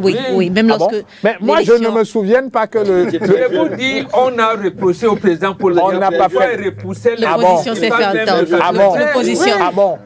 Quelle opposition? Mais si vous estimez... Permettez, soyons conséquents. Si vous estimez que ce n'est pas légal, qu'est-ce que vous faites? Si vous êtes député, vous démissionnez. Quel est le député d'une formation politique qui est pris acte de ce que ce n'est pas légal et a choisi de démissionner? Même pas le député du MRC, pas vos députés du SDF. Vous n'avez jamais démissionné. Ça signifie que ça vous convenait. Vous étiez confortable avec ça. Je peux me tromper, mais je pense qu'à l'époque, il y a un conseiller municipal qui a démissionné. Qui? Elim Bilobé. Ah, Elim Bilobé. Pas les conseillers municipaux du SDF. Il était conseiller municipal sous quelle bannière? Il était conseiller municipal sous quelle bannière, docteur Patrick Rifo? Il était conseiller, il a été élu conseiller municipal sous la bannière du Social Democratic Front. Et donc, parce que je rappelle que les conseillers municipaux qui ont été élus je crois que c'était en septembre, l'élection législative municipale du 30 septembre 2013, ils ont eu un mandat de 7 ans. Oui, tout à fait. Au lieu de 5. Au lieu de 5. D'accord. Deuxièmement, une hirondelle ne fait pas le printemps. C'est-à-dire, même au sein du SDF, certes, Elim Bilobé a démissionné, mais celui qui aboie le plus, là, Jean-Michel Nietzsche, il est resté député. Il a continué à percevoir ses indemnités. Je ne vais pas vous laisser dire que le député Jean-Michel Nietzsche aboie. Monsieur le maire, vous-même, je ne vais pas vous laisser dire ça. Monsieur le maire, vous-même, vous n'avez pas démissionné. Monsieur le maire, vous-même, vous n'avez pas démissionné. Ça ne vous... En gros, ça ne vous pose pas de problème. Il y a la consolidation des institutions, même si le citoyen trouve qu'il est un élu, ça ne va pas, mais dit quand même... En gros ça ne vous pose pas de problème à vous, docteur Patrick Rifo, et que le collège électoral de 2020 soit le même convoqué pour élire. Ils ont élu les premiers conseillers régionaux, ils élisent les deuxièmes conseillers régionaux. Ça ne vous pose pas de problème? Madame Léla, oui. On s'y attendait. On peut poser on s'y attendait? On s'y attendait, puisque nous savions, premièrement, qu'il y allait y avoir une prorogation du mandat. Qui savait? C'était dans quel texte? Permettez que je m'exprime. J'ai parlé de couture. Nous, au RDPC, nous le savions et nous nous y attendions. Parce que nous savions, premièrement, qu'il y allait y avoir une prorogation du mandat des conseillers municipaux et des députés. Mais nous savions par ailleurs qu'il n'y a pas de possibilité pour le président de la République de décaler l'élection des conseillers régionaux. Donc, il va de soi, effectivement, que le collège électoral... Après l'élection de 2020, le RDPC contrôlait, je pense, 9 régions. C'était ça, 9 régions sur 10. Tout à fait. Tout à fait. Mais là n'est pas le sujet. Il faut faire attention. C'est-à-dire que quand les gens vont dans l'isoloir, vous ne pouvez pas présumer de leur choix. Je vous rappelle qu'on a bien vu que certains conseillers municipaux du RDPC ont voté pour l'opposition et que certains conseillers municipaux, lors des précédentes régionales, et que certains conseillers municipaux du PCRN, par exemple, ont voté RDPC. Donc, c'est une élection à venir. Cette élection n'est pas gagnée. Pour le moment, le faible engouement dont vous parliez tient simplement au fait que nous avons l'élection présidentielle. Et tant que nous ne sommes pas sortis de l'élection présidentielle, les gens ne Monsieur le maire, comment est-ce que vous analysez le fait que le chef de l'État, justement, ait choisi de faire passer l'élection des conseillers régionaux avant celle des conseillers municipaux, avant l'élection municipale, ce qui, on va le dire, on l'a dit tous sur le plateau, limite considérablement, sinon réduit à néant les chances de l'opposition. Non, pas à néant, parce que l'UNDP quand même a eu des conseillers régionaux et le FSNC, même l'UDC en 2020. Avec quelle difficulté le docteur Rifo a convaincre? Monsieur le maire, quand vous me coupez toutes les 30 secondes, je vais faire comment? Allez-y, monsieur le maire. J'ai dit, vous voyez avec quelle difficulté le docteur Rifo a du mal à répondre. Vous avez dit tout à l'heure qu'au RDPC, vous savez qu'on devait faire la prorogation. C'est tout à fait normal. C'est vous qui votez les lois. C'est vous qui les appliquez quand vous voulez. Juste une parenthèse, je précise à l'attention de la réalisation que juste après vous, on va écouter les Camerounais, ce que les Camerounais pensent des conseillers régionaux. Bon, voilà. Donc je disais que c'est vous qui votez les lois et vous pouvez les transgresser à souhait. Parce que je pense que ce n'est pas les seules lois que vous transgressez à votre guise, surtout quand c'est à votre avantage. Moi, je voudrais, avant de parler du conseil régional, je voudrais déjà dire que, contrairement à ce que Dr Rifo a dit que c'est l'élection présidentielle qui crée le peu d'engouement, c'est le bilan de ces différents conseils régionaux. Le conseil régional, c'est le bilan du conseil régional qu'il faut faire. Qu'est-ce que ça a apporté de significatif dans l'amélioration des conditions de vie des Camerounais? Est-ce que la mise en salle de ce conseil régional est de nature à être efficace pour le rôle qui lui est dévolu? Voilà l'ensemble des questions qu'il faut se poser avant de savoir pourquoi est-ce qu'il n'y a pas cet engouement. Il faut déjà dire que si vous rencontrez la plupart des présidents régionaux, qu'ils soient du RDPC ou de l'opposition, ils vous diront qu'en réalité c'est une histoire qu'on a mis pour distraire les gens. Parce que si vous allez regarder les rôles des prérogatives du conseil régional, vous allez les trouver être exercés par le maire, vous allez le trouver être exercé par le super maire, vous allez le trouver être exercé quelquefois même par les autorités administratives. Du coup, on ne sait pas quel est le rôle qui est vraiment prépondérants destinés à ce que ça puisse impacter notre quotidien. Le fonctionnement du conseil régional aujourd'hui est limité presque à 3 personnes. C'est-à-dire, il y a le maire, il y a le receveur municipal et il y a le secrétaire général. Si vous allez là-bas rencontrer les différents employés du conseil régional, ils vous diront qu'ils se tournent les pouces. Il y a des gens qui font un mois, ils ne vont pas au travail. Et d'ailleurs, je vais vous faire remarquer une chose mais c'est une incongruité. Est-ce que vous savez qu'au conseil régional, la plupart au conseil régional, on paye tout en espèces? Même les salaires, on paye en espèces. Vous voyez des factures de 30 millions, 20 millions, 5 millions, 10 millions, on paye en espèces. Mais c'est incongru. Et ce que je dois encore vous dire, c'est que il y a de cela 2 ans que le modèle de fonctionnement du conseil régional a changé. Par le passé, la dotation pour tous les conseils régionaux, c'était 3 milliards. Et en ce moment-là, le conseil régional maturait eux-mêmes les projets, faisait le choix des projets et les maturait et les exécutait. Maintenant, qu'est-ce qui se passe? Il se passe que des 3 milliards qui sont mis à leur disposition, le fonctionnement peut être utilisé, mais en ce qui concerne les investissements, on met plutôt à leur disposition une autorisation de dépenses qui est comme sous forme de carton. Mais quand c'est mis sous forme de carton, vous voyez le comptable, le receveur municipal n'a pas la maîtrise du paiement des marchés qui ont été exécutés. Et quand c'est fait de la sorte, le receveur municipal, on demande au receveur municipal de prendre en charge dans sa comptabilité quelque chose pour lequel il n'a pas participé à sa gestion. Du coup, comme votre compte, comme par exemple on crée le compte du receveur municipal au niveau du trésor, quand le compte est créé et qu'on a mis 3 milliards dans votre compte, s'il y avait 1,5 milliard qui était destiné pour les investissements, quand il y a par exemple les marchés qui sont passés, il y a la moins-disance. Donc ça crée une économie. À la fin, quand vous avez payé ces marchés, votre compte reste encore créditeur d'un certain montant. Alors qu'en réalité, vous, receveur municipal, vous ne voyez même pas cet argent, vous ne savez même pas de quoi il est question. Vous voyez, l'argent qui est mis à la disposition, que ce soit des communes ou des conseils régionaux, ils ne peuvent pas les utiliser en intégralité. Donc, c'est d'abord la première question pour se poser. Quel est le rôle du conseil régional? Et maintenant, les gens, par le passé, on se disait qu'en réalité, cette décentralisation, elle était vraiment voulue. Mais nous avons compris que c'est pendant la période de la crise anglophone là que cette notion de décentralisation a été beaucoup plus élaborée pour essayer de calmer les ardeurs et que à la fin revenir au statu quo. Parce qu'à chaque fois que les lois sont créées pour donner par exemple des compétences aux tiers en dehors de l'administration, il y a de façon sibylline une autre loi qui revient, ou bien des arrêtés, ou bien des directives. Puisque quand on crée les lois, on dit toujours qu'il y aura certainement peut-être un décret d'application ou bien une orientation qui sera prise par une autorité de tutelle. Et quand l'autorité de tutelle prend cette décret d'application, on dénature les compétences ou bien on vide complètement les compétences de sa substance.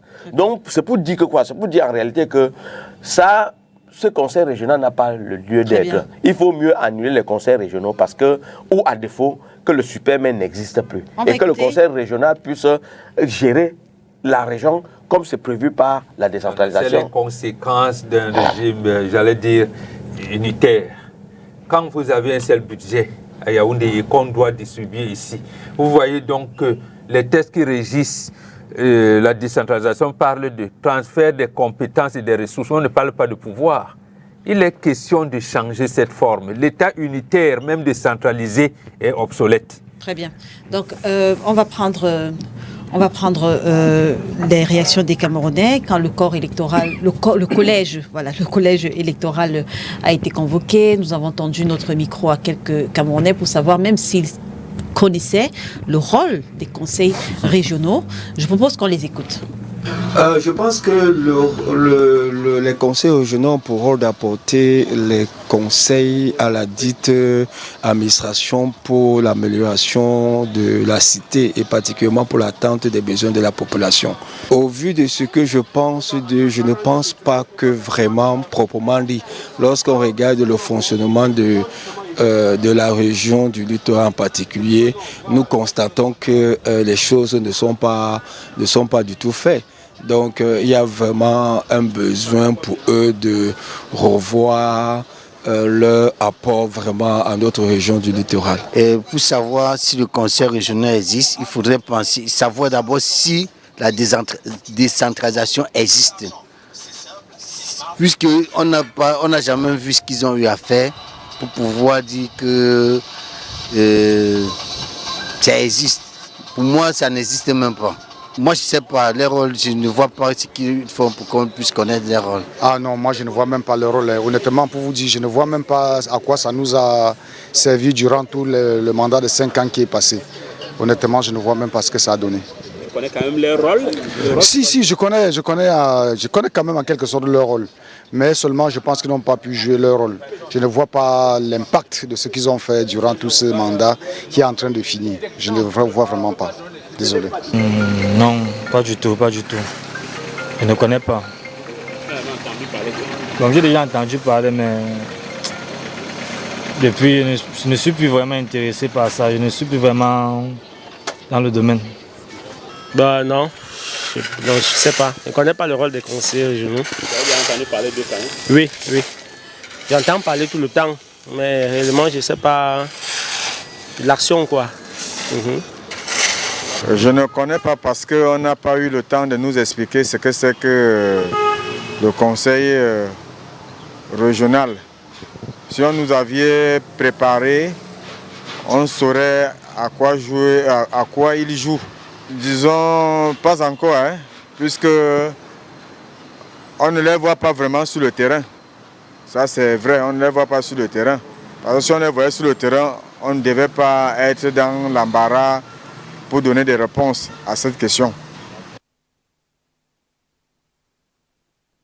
Puis entendre les Camerounais s'exprimer. Docteur Patrick Rifo, qu'est-ce qui a donc véritablement changé dans le fonctionnement des régions depuis la mise en place des conseils régionaux depuis 2020? Non, mais écoutez, bon, déjà, premièrement, c'est un vox pop, ce n'est pas une enquête, ce serait intéressant. Ce serait intéressant. Madame, je vous ai dit tout à l'heure sur un autre sujet, ma religion, c'est la raison statistique. Et vous savez également, je ne vous apprends rien, que dans un vox pop comme celui-là, on prend des personnes à tout hasard. Je veux bien. Mais vous voulez bien. Je dis, ma religion, c'est la raison statistique, c'est 50 plus 1. Ce serait intéressant qu'on ait une étude plus importante, une étude sociologique, une étude de notoriété pour savoir si effectivement les Camerounais connaissent mieux cette institution, qui est une institution jeune. On va faire quelque chose, vous et moi, docteur Patrick Rifoué. Après l'émission, on va descendre, on va prendre à tout hasard, une fois encore comme ça, 2 Camerounais et on va leur poser la même question. Madame Léla, ceci ne changera rien à ce que je suis en train de vous dire. Ce n'est pas une enquête. Si on me dit, je ne sais pas moi, le cabinet cible a mené une enquête sur la notoriété des conseils régionaux, je dis que ce serait plus intéressant. Très bien. Je ne remets pas en cause le ressenti des Camerounais. Très bien. Ce que je veux simplement dire, c'est que ce serait plus intéressant qu'on ait une enquête plus importante. Qu'est-ce qui a donc véritablement changé dans le fonctionnement des régions? On a quand même 10 conseils régionaux. Maintenant, avant d'en arriver à qu'est-ce qui a véritablement changé, il faut commencer par rappeler que c'est une institution jeune qui n'a que 5 ans, c'est-à-dire elle a été mise sur pied en 2020. Il serait même étrange qu'elle soit très connue et qu'elle soit bien connue, notamment dans ses missions, qu'elle soit bien connue des citoyens. C'est une institution qui a un certain nombre de fonctions qui sont des fonctions de développement. Mais après 5 ans, vous pouvez faire quand même un premier bilan. Écoutez, mais bien sûr qu'il y a des bilans. Mais je vous invite simplement... C'est pour ça que je demande qu'est-ce qui a changé. Permettez. Monsieur le maire. Permettez. Allez-y, docteur. Allez-y. Je vous invite simplement à vous rapprocher. Je ne vous demande même pas de vous rapprocher de ces municipalités. Le conseil régional, que ce soit celui du littoral ou par exemple pour ceux que je suis un peu, celui du sud-ouest, chaque année, ils font le bilan de leur réalisation et ce bilan est disponible en ligne sur leur site internet. Donc ça ne coûte rien de vérifier. Je ne dis pas que c'est le cas. En tout cas, le conseil régional de la région du littoral ne siège plus à la mairie de Douala 5e. Ils ont construit un siège. Peut-être que ça rentre dans le bilan. Effectivement, ça fait partie de l'actif. Quand monsieur le maire construit le siège de sa mairie, il ne vous dit pas que ça ne fait pas partie de l'actif. Ça fait partie de l'actif et il va avec ça se vanter devant les citoyens en disant, vous voyez, je vous ai construit un très beau siège, donc il faut me réélire pour 5 ans. Ce que je parlais dans le fonctionnement des régions. Voilà, j'ai posé la question dans le fonctionnement des régions. Oui, je suis en train d'y arriver. Je ne sais pas ce que cette bâtisse de change dans le fonctionnement des régions. J'ai pris 2 conseils régionaux que je suis pour indiquer qu'il y a des conseils régionaux qui ont des réalisations. Lesquelles vous vivez dans le littoral. Oui. Réalisation du conseil régional du littoral. Je vais y arriver. Je vous ai pris 2 cas pour vous dire qu'il y a des conseils régionaux qui ont des réalisations. Lesquelles? Ce n'est pas le cas. J'insiste sur la question. Madame Lesquelles? Léla, permettez que je développe. Oui. Ce n'est pas en me coupant de manière intempestive que vous allez m'empêcher de dire ce que j'ai décidé. Non, mais je veux dire, vous parlez de réalisation. Lesquelles concrètement? Je vais y arriver. Je vais y arriver. Encore que vous en avez déjà cité une. Peut-être que vous me demandez de citer d'autres réalisations parce que vous-même, vous avez commencé par rappeler qu'ils viennent de terminer la construction de leur siège. Dans le fonctionnement. Voilà. L'impact de ce siège dans le fonctionnement de la région du littoral. Écoutez, avoir un siège... Mais si ce n'était pas important, je pense que les mairies ne construiraient pas tout de bras en se faisant aider par le fait comme leur siège, puisque ça n'a pas d'impact. Si ça n'a pas d'impact sur les citoyens, personne ne doit avoir un siège. D'ailleurs, le président de la République, on lui demanderait aussi pourquoi est-ce qu'on a mis autant d'argent à étudier, puisque le siège des institutions, c'est secondaire. Non. Ce que je veux dire, parce que le sujet, ce n'est pas le conseil régional du littoral, le sujet, ce n'est pas le conseil régional du sud-ouest. Non, vous avez dit qu'il y a 2 conseils régionaux que vous suivez particulièrement. J'ai pris ces 2 cas, mais ça fait 2 sur... J'ai pris ces 2 cas, mais ça fait 2... Quelles sont ces réalisations? J'ai pris ces 2 cas, mais ça fait 2 sur 8 pour indiquer qu'il y a des conseils régionaux qui rendent compte de leur bilan. Parce que pour le reste, je n'ai pas consulté, mais ça ne signifie pas, ce n'est pas parce que j'ignore que ça signifie qu'il n'y a pas de bilan. Toujours est-il que je commence par revenir sur les missions. Ce sont des missions de développement et ce sont des missions de développement régional. Je vous prends, parce que vous me demandez quelle réalisation, je vous prends un exemple concret. Pour ce qui est du littoral, bon, ils n'ont pas encore lancé ce projet. Très bien. Ils n'ont pas encore lancé Très bien. Oui, mais parce que les projets, malheureusement, ça se mature. Mais le conseil régional du littoral est en train de travailler d'arrache-pied pour faire en sorte... Ce n'est pas encore une réalisation. Non, c'est un projet. Oui, ce n'est pas encore... Ça, ce n'est pas encore... Vous avez parlé des réalisations et j'ai interrogé les réalisations. Ce n'est pas encore une réalisation. J'en parle parce que c'est un projet qui est important. Nous sommes dans le littoral... Enfin, moi, j'ai pas questionné les projets, les réalisations. Madame Léla, permettez. Oui. Je considère que ce projet est important parce que nous sommes dans le littoral et il y a un constat qui est fait, c'est que les capitales départementales ne sont pas reliées entre elles par des routes qui sont des routes bitumées. Il y a un réseau routier, mais ce réseau routier n'est pas bitumé. Or, un des projets phares du Conseil régional du littoral, c'est de faire en sorte effectivement que ces liaisons soient des liaisons qui soient bitumées. Le projet est encore en cours de maturité. Ils n'ont pas les moyens pour le faire. Bon, ça reste un projet.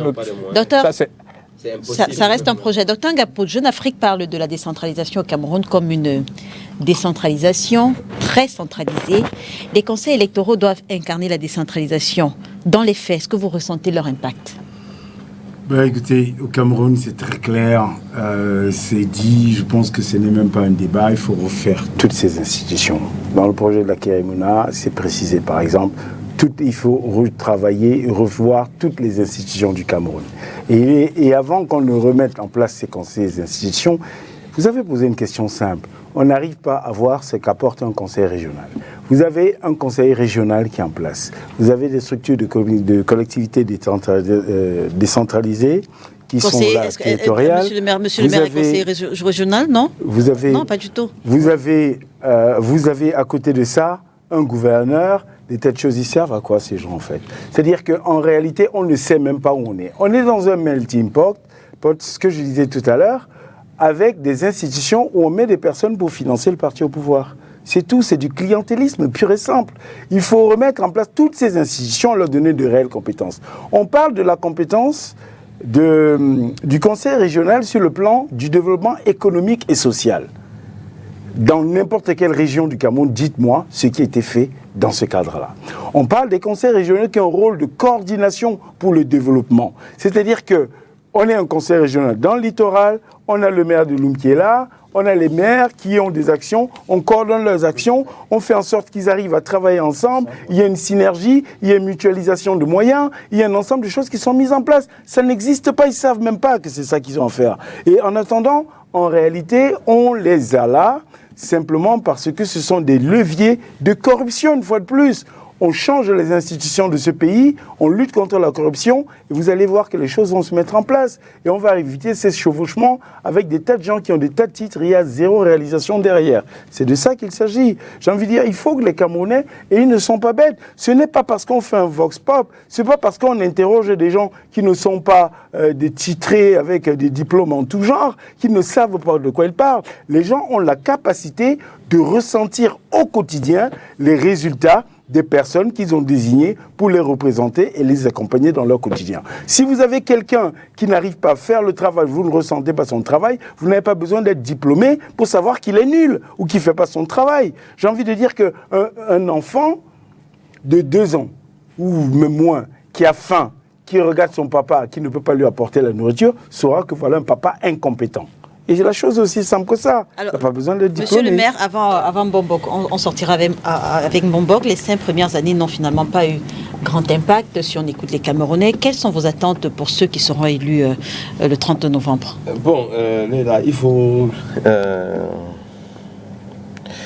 dire ici que personnellement, je n'ai aucune attente. Vous savez, je vais être honnête. Parce que je vais prendre un cas extrêmement simple. Moi, je ne connais même pas le président régional. Et Monsieur Mbanlok? Je ne le connais même pas. Ah, d'accord. Personnellement, je ne le connais pas. Et le nom le docteur Ngapou? Le docteur Ngapou vient de dire une chose extrêmement pertinente.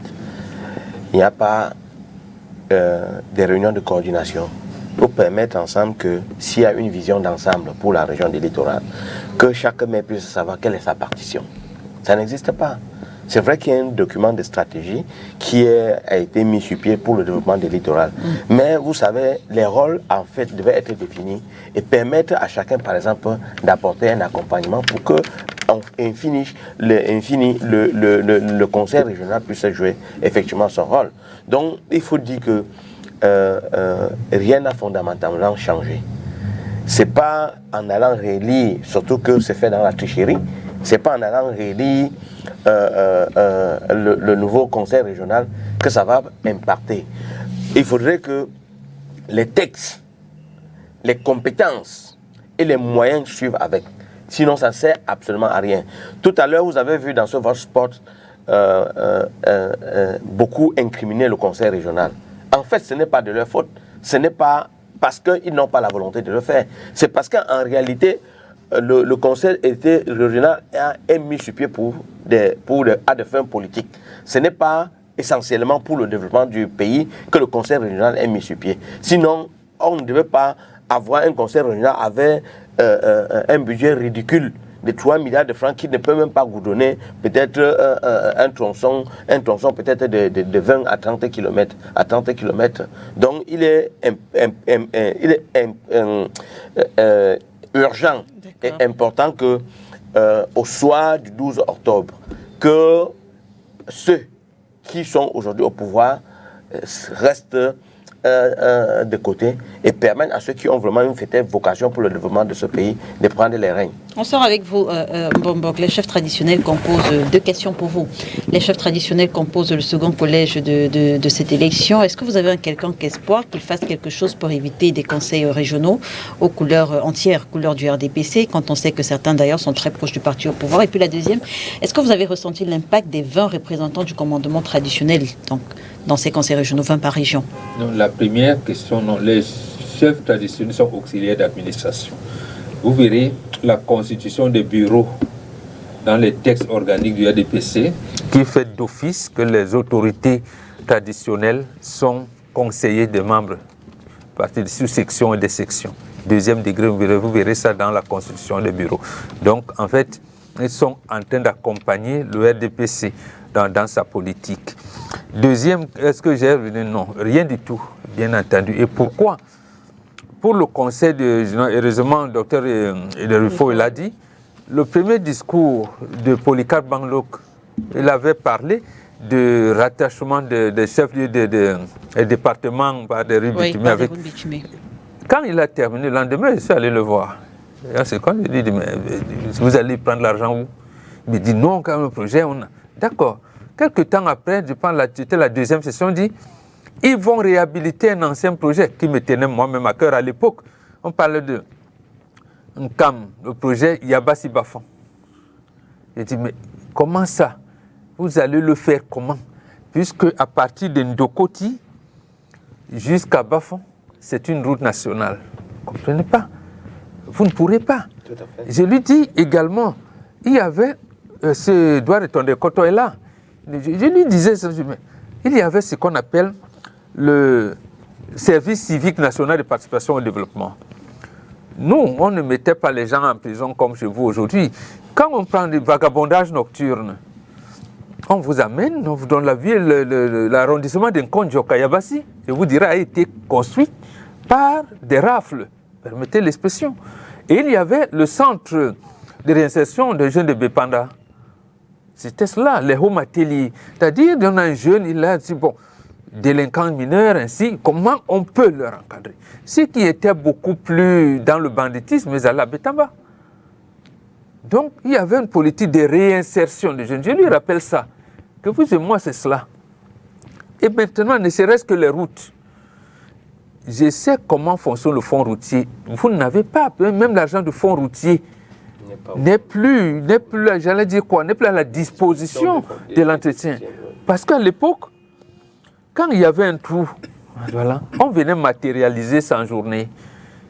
Dès lors que la SOTUC garait ses bus à 20h, 20h30, on voit les projecteurs. Avant que la SOTUC ne reprenne le trafic à 5h30, il n'existe plus de trou.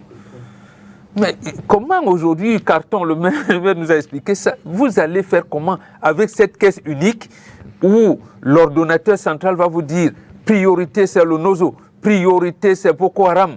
Vous allez faire comment? Donc, en fait, j'ai encore peur que cela ne puisse pas aboutir. C'est pour cette raison que les élections qui arrivent ne changeront pas. Très bien. Issa Tiroma Bakary dénonce l'abandon du septentrion par l'élite. Dans une lettre ouverte adressée au président de l'Assemblée nationale, le candidat à l'élection présidentielle évoque une piqûre de conscience lancinante et décrit un septentrion où les hommes et les bêtes se partagent de l'eau, où l'école sous l'arbre est toujours d'actualité. Docteur Ngapot, qu'est-ce que vous pensez de la lettre ouverte du candidat du FSNC, Issa Tiroma Bakary, au président de l'Assemblée nationale? La lettre, tout son sens, la seule question qu'on se pose des fois, c'est mais qui est l'auteur? En fait, c'est paradoxal. La lettre a tout son sens dans un contexte bien précis qui est celui de la participation des acteurs locaux au développement. Dans ce sens-là, c'est-à-dire que si on prend l'élite en tant qu'une personne d'une localité se considérant comme telle et pensant pouvoir apporter sa contribution au développement de cette localité. Donc, dans ce contexte-là, ça a sa place, mais si on prend ce contexte, c'est une élite de cet espace. C'est une première chose. La deuxième chose, c'est la question de savoir est-ce que le développement dans un pays doit être une affaire d'élite locale, dont une affaire privée. C'est une autre question. Et la troisième question, c'est qu'est-ce qui fait qu'un homme d'État qui a occupé les plus hautes fonctions se retrouve avec ce questionnement qui aurait dû être posé au gouvernement pendant les dernières années où il y a été. Bien, quand j'ai pris ces trois niveaux au moins d'analyse, de compréhension de la situation, je voudrais dire qu'il y a une prise de conscience d'une personne, d'un individu, qui peut-être, dans la proximité actuelle et dans la posture de candidat, vient parler d'une situation effectivement qui pose problème. Il vient interpeller des personnalités qui sont encore en activité, qui n'ont peut-être pas, si je prends bien le premier plan de notre contexte, joué leur rôle civil et j'ai presque envie de dire familial, mais ici, j'aurais été beaucoup plus intéressé s'il avait interpellé tous les instruments de la République et s'il avait interpellé, par exemple, le président de l'Assemblée nationale, en tant que président de l'Assemblée nationale, pas en tant qu'originaire d'un village dont il est élite. Donc c'est ici qu'on comprend bien que la légitimité, la compassion et tous ces éléments mélangés, oui, ça donne du sens. Mais la réalité, c'est que, en fait, est-ce qu'on est dans une république? C'est une république qui doit organiser tout cela, qui doit organiser son développement harmonieux, qui doit organiser la prise en compte de tous ses enfants, qui doit travailler sur l'inclusivité. Donc aujourd'hui, j'ai envie de dire que oui, ça a du sens, mais vous avez vu les 3 paliers que j'ai donnés tout à l'heure, lorsqu'on les interroge, on se dit, la question peut être légitime, est-elle opportune? Oui, peut-être dans un dessin particulier, mais il n'est pas normal que dans une république, on en soit à dire que c'est chaque ressortissant qui doit se débrouiller ou utiliser ses propres moyens personnels pour apporter un développement. Est-ce que dans un pays comme le Cameroun, 2025, on doit encore se poser une question sur le fait de se discuter l'eau entre chèvres et humains? Donc j'ai envie de dire que oui, la question peut avoir son sens, on peut interpeller des gens, mais ça veut simplement dire, une fois de plus, qu'on est dans une république avec un gouvernement qui a échoué, et les gens doivent comprendre, et c'est là où c'est intéressant, je vais sortir par là, c'est là où c'est intéressant que les populations se rendent compte qu'on est en train, et là en particulier M. Issa Chiroma est en train d'attirer leur attention sur l'échec cuisant de ces 43 dernières années, et qu'il faut faire simplement que le RDPC, en tout cas son président qui est candidat, se retrouve avec ses maximum 200 000 voix qu'il mérite. C'est tout, parce que ce sont ses clients. Docteur Patrick, quelle est selon vous la véritable cause du désastre décrié par l'ancien ministre de l'Emploi et de la Formation professionnelle, Issa Chiroma Bakary? Le pouvoir, la mauvaise gouvernance, les élites. Le développement est-il une affaire des élites? Le Cameroun fait face à de nombreux défis. Et ces défis-là ne concernent pas que les régions du septentrion. Donc, les insuffisances auxquelles nous faisons face en termes d'accès à l'eau potable, en termes d'accès à l'électricité, en termes d'accès à ce qu'on appelle les services sociaux de base, on les retrouve aussi dans les autres régions. La première chose qu'il faut savoir, c'est qu'il faut se poser la question de savoir si nous sommes en retard par rapport aux pays francophones d'Afrique subsaharienne qui ont accédé à l'indépendance en 1960 comme nous. Quand moi je regarde les indicateurs, le Cameroun est le pays le mieux loti. Le mieux loti. Et je mets au défi quiconque ici de me sortir un seul indicateur sur lequel un autre pays, notre principal concurrent, c'est souvent la Côte d'Ivoire, un autre pays fait mieux. Je prendrai un seul. Le Cameroun est le pays d'Afrique noire subsaharienne qui place le plus d'étudiants issus du cycle secondaire dans les écoles d'ingénieurs en France. Nous en plaçons 400% de plus que la Côte d'Ivoire. Donc, si c'est ça un désastre, je pense qu'il y en a qui aimeraient avoir ce type de désastre-là. On a des défis. Et effectivement, le souhait, c'est que nous soyons à 100% en termes d'accès à l'eau. C'est que nous soyons à 100% en termes d'accès à l'électricité. Mais il faut cesser de se flageoler et de faire croire aux gens que c'est un désastre. Parce que quand on dit un désastre, il faut se comparer. Et ceux avec qui on se compare, ce sont les pays d'Afrique subsaharienne. Ce sont les pays francophones, parce que ce sont les pays qui ont été colonisés par la France, qui ont signé le même type d'accord. Bon, on peut en parler mieux que moi. Donc, qui étaient sous tutelle même après avoir obtenu leur indépendance. Et pour le moment, je dis que nous menons la course en tête. Les Camerounais ont le droit de considérer que c'est insuffisant, mais reconnaissons que des efforts ont été faits par rapport à 1960, par rapport à 1982. Maintenant, notre souhait à tous, écoutez, vous pensez que je souhaite que ma belle-mère qui est à Mindif, je souhaite que ma belle-mère qui est à Mindif continue à s'éclairer à la lampe tempête? Non. Notre souhait à tous, c'est que les Camerounais, où qu'ils soient, aient l'électricité, comme nous l'avons sur ce plateau. Mais la vérité est que quand vous voulez que ce soit le cas, il faut des ressources. Et nous sommes dans un pays qui a des ressources limitées, alors que les besoins sont importants. Et nous avons des ressources d'autant plus limitées que ces ressources sont obérées par les enjeux sécuritaires, notamment la crise du Nozo, qui nous a quand même amputé d'à peu près 20% du PIB, et de Boko Haram qui continue à attaquer. Là, on regrette d'avoir perdu hier encore 4 de nos compatriotes dans une attaque de Boko Haram. Mais c'est aussi de la responsabilité de l'État d'essayer d'apporter des solutions à ces situations-là. Et il y a des moments où il faut choisir. Parce que, vous savez, le gouvernement se comporte comme un bon père de famille. Monsieur Wambo, j'ai entendu parler d'un père qui était incapable d'apporter la pitance à son enfant ici. Et j'ai entendu dire à Uri que cet enfant-là devrait considérer ce père comme irresponsable. Vous pensez qu'un père qui est incapable de le faire doit être considéré comme irresponsable? Il y a des situations dans lesquelles les parents sont incapables de le faire. Faut-il pour autant que les enfants les considèrent comme irresponsables? Il y a des discours que nous devons éviter de tenir. Il y a des situations dans lesquelles ils refusent. C'est de l'irresponsabilité. Si vous mettez un enfant, vous ne pouvez pas le dire irresponsable. Il y a des situations dans lesquelles ils refusent simplement de le faire. L'irresponsabilité, c'est une chose. Je précise encore que vous pouvez avoir la volonté de le faire, mais vous en êtes parfaitement incapable pour diverses raisons. Et il y en a qui ont les moyens de le faire, mais qui ne le font pas. Ça aussi, ça arrive, parce que quand vous le faites même insuffisamment, l'enfant a le droit de considérer que vous ne le faites pas. Merci, docteur. Alors, monsieur le maire, en fonction de leur niveau de représentativité et même de leurs prérogatives, les membres du gouvernement ressortissants du Septentrion ont-ils la possibilité d'être le porte-étendard du développement dans ces régions? Je veux dire, est-ce que le problème se pose même en ces termes-là? Non, pas du tout. C'est pour cette raison que nous décrions constamment le tribalisme. Parce que vous allez voir que même cette histoire du conseil régional, on a tout fait de dicter les lois pour spécifier ceux qui sont en même d'être présidents du conseil régional. Vous savez qu'on a limité notre pays à des régions ou à des appartenances, des aires géographiques et autres, alors que nous devions être dans la construction d'une nation, comme vient de le dire Benga. Moi, je voudrais dire ici, j'ai entendu M. Rifoué, il fait tout pour fuir la question, et il essaye d'aller de Coranlan, nous parler à Côte d'Ivoire, à chaque fois, quand ça les enchante, parce que ce sont les extrémistes du RDPC, il faut le dire de façon très honnête. Quand ça les enchante, ils disent ce qu'ils veulent. Ils prennent des exemples. Le docteur Patry fait partie des extrémistes du RDPC. Non, c'est un extrémiste du RDPC. Parce qu'en réalité, même quand c'est rouge, ils préfèrent vous dire que c'est blanc.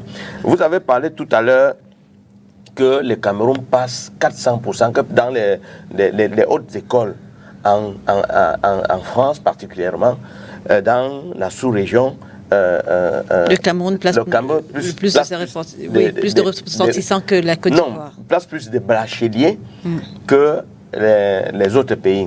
Mais je voudrais vous faire remarquer ici que ce n'est pas la contribution du régime en place. Parce que ce n'est pas votre contribution. Ce sont des parents, parce que vous n'êtes même pas déjà capable de payer la bourse des étudiants que vous envoyez là-bas. On a vu des étudiants gréver, des étudiants ailleurs être dans la rue parce que l'État n'a pas pu payer les simples bourses.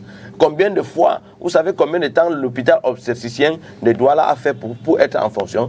Le bailleur de fonds, le bailleur de fonds, écoutez, le bailleur de fonds construit l'hôpital. Et il manque à l'État la route pour accéder à l'hôpital. Et on se retrouve en train de faire 2 ans pour que la route puisse accéder à l'hôpital. Est-ce que c'est normal? Vous avez parlé tout à l'heure que quand un parent n'a pas la possibilité de satisfaire les besoins de ses enfants, on ne peut pas le traiter de responsable. Oui, on ne peut pas dire responsable, oui, quand il n'a pas la possibilité. Mais si l'argent est volé et que vous vous êtes organisé en clan pour diviser, pour disperser l'argent de la République, il va de soi que le pays se trouve dans ce manque de besoins de base. Vous ne pouvez pas imaginer tout ce qu'on a investi, par exemple, dans l'électricité au Cameroun. Qu'est-ce qu'on n'a pas investi dans l'adduction d'eau au Cameroun? Qu'est-ce qu'on n'a pas investi dans les routes? Vous parlez des statistiques. Vous êtes coutumier, vous êtes un adepte des statistiques. Vous parlez des routes ici. Si on parle des routes, vous avez dit que le Cameroun est premier en par tel pourcentage de routes bitumées. Combien de ces routes-là sont fonctionnelles? Quand vous parlez par exemple des statistiques, c'est vous qui mettez... Mais on a vu ici comment la nuit, un responsable d'une formation politique dans le site du MINAT, ça a disparu. Mais c'est vous qui mettez les informations pour faire la statistique. C'est vous qui faites ces informations. Donc il va de soi que les informations sont biaisées. Ces informations sont biaisées et ça ne cadre pas avec avec les réalités. On ne peut pas, et c'est la même chose, où on pense qu'en recrutant les gens d'une certaine région dans la fonction publique, ça peut régler le développement. Non! Le développement ne peut pas se faire par des individus. Nous sommes dans une république. Et ce n'est pas pour rien qu'à l'époque d'Aïdjo, on parlait des plans quinquennaux. On avait un ensemble de besoins qui concernaient la république. Et en fonction des priorités, on se disait, OK, voici ce que nous avons en termes de priorités sur 5 ans. Voilà l'agriculture de 6e génération, de 5e génération que vous avez promis aux populations, aux paysans, ça se trouve où? Vous êtes allé planter les tracteurs comme les maïs dans des brousses en pensant que, parce qu'en réalité, voilà votre réflexion. Vous vous dites que non, si on achète 2 tracteurs et on fait un trou, on met 2 tracteurs, à la fin, peut-être, on aura 10 tracteurs. Et c'est exactement comme ça que vous réfléchissez, parce qu'il n'y a aucun projet RDPC qui a fonctionné. Montrez-moi un seul projet RDPC qui a fonctionné. Prenez le cas des universités. Vous nous parlez des universités. Alors que les universités sont faites dans les cuisines, on fait des universités dans les cuisines. Vous nous venez nous dire qu'il y a des universités. Vous venez nous dire non, les grandes réalisations, les grandes ambitions. Lesquelles grandes ambitions, quelles grandes réalisations? Il n'y a rien que vous faites jusqu'à ce que ça puisse marcher. Et vous avez montré les limites. Et d'ailleurs, ce n'est pas parce que vous... ce n'est pas de votre faute. Moi, je crois plutôt que vous êtes limité dans le cadre de la réflexion, dans la projection pour amener le pays ici à un développement. Regardez tout ce que vous avez fait. On a demandé de faire l'autoroute en partant de Douala pour Yaoundé. Parce qu'en réalité, à mi-chemin, on pouvait éviter les embouteillages que nous retrouvons aussi, comment vous appelez, la pénétrante est de Douala. On pouvait passer par là, sortir à EDA et partir. Vous avez préféré prendre 600 milliards, aller faire une route qui vient buter dans la forêt. Et vous dites que vous êtes intelligent. Vous êtes intelligent quoi? Vous n'êtes pas intelligent. Et c'est pour cette raison, quelquefois, quand je viens, je discute, on me dit non, tel est docteur, tel est professeur. Je dis que non. Aujourd'hui, tous ces, ils ne sont pas professeurs, ils lisent le livre à l'envers. Et en dehors de ça, on sait que être professeur aujourd'hui, être docteur aujourd'hui, ça peut même s'attribuer politiquement. Pas toujours, pas toujours. Alors, Bombok, parlons avec vous de l'opportunité, on sort de cette émission avec vous, parlons avec vous de l'opportunité de cette lettre justifiée par l'auteur comme une piqûre de conscience lancinante, devenue pratiquement un cauchemar dans son esprit. Piqûre de conscience ou élection? Pour vous, quel est le prétexte et même l'opportunité de ces dénonciations? La recherche du buzz. Vous savez... Vous êtes dur. Oui. Nous sommes dans le Nord. Thiro m'avait dit porte-parole de la Cour, si vous voulez. C'est cela. Donc, de l'amido, c'est ça le nom, Thiroma.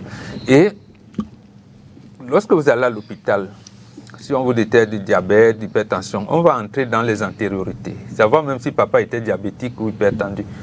Donc, les propos du ministre Thiroma ne sont pas nouveaux.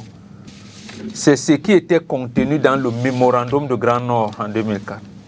Et c'est lui qui a galvaudé ça pour entrer au gouvernement.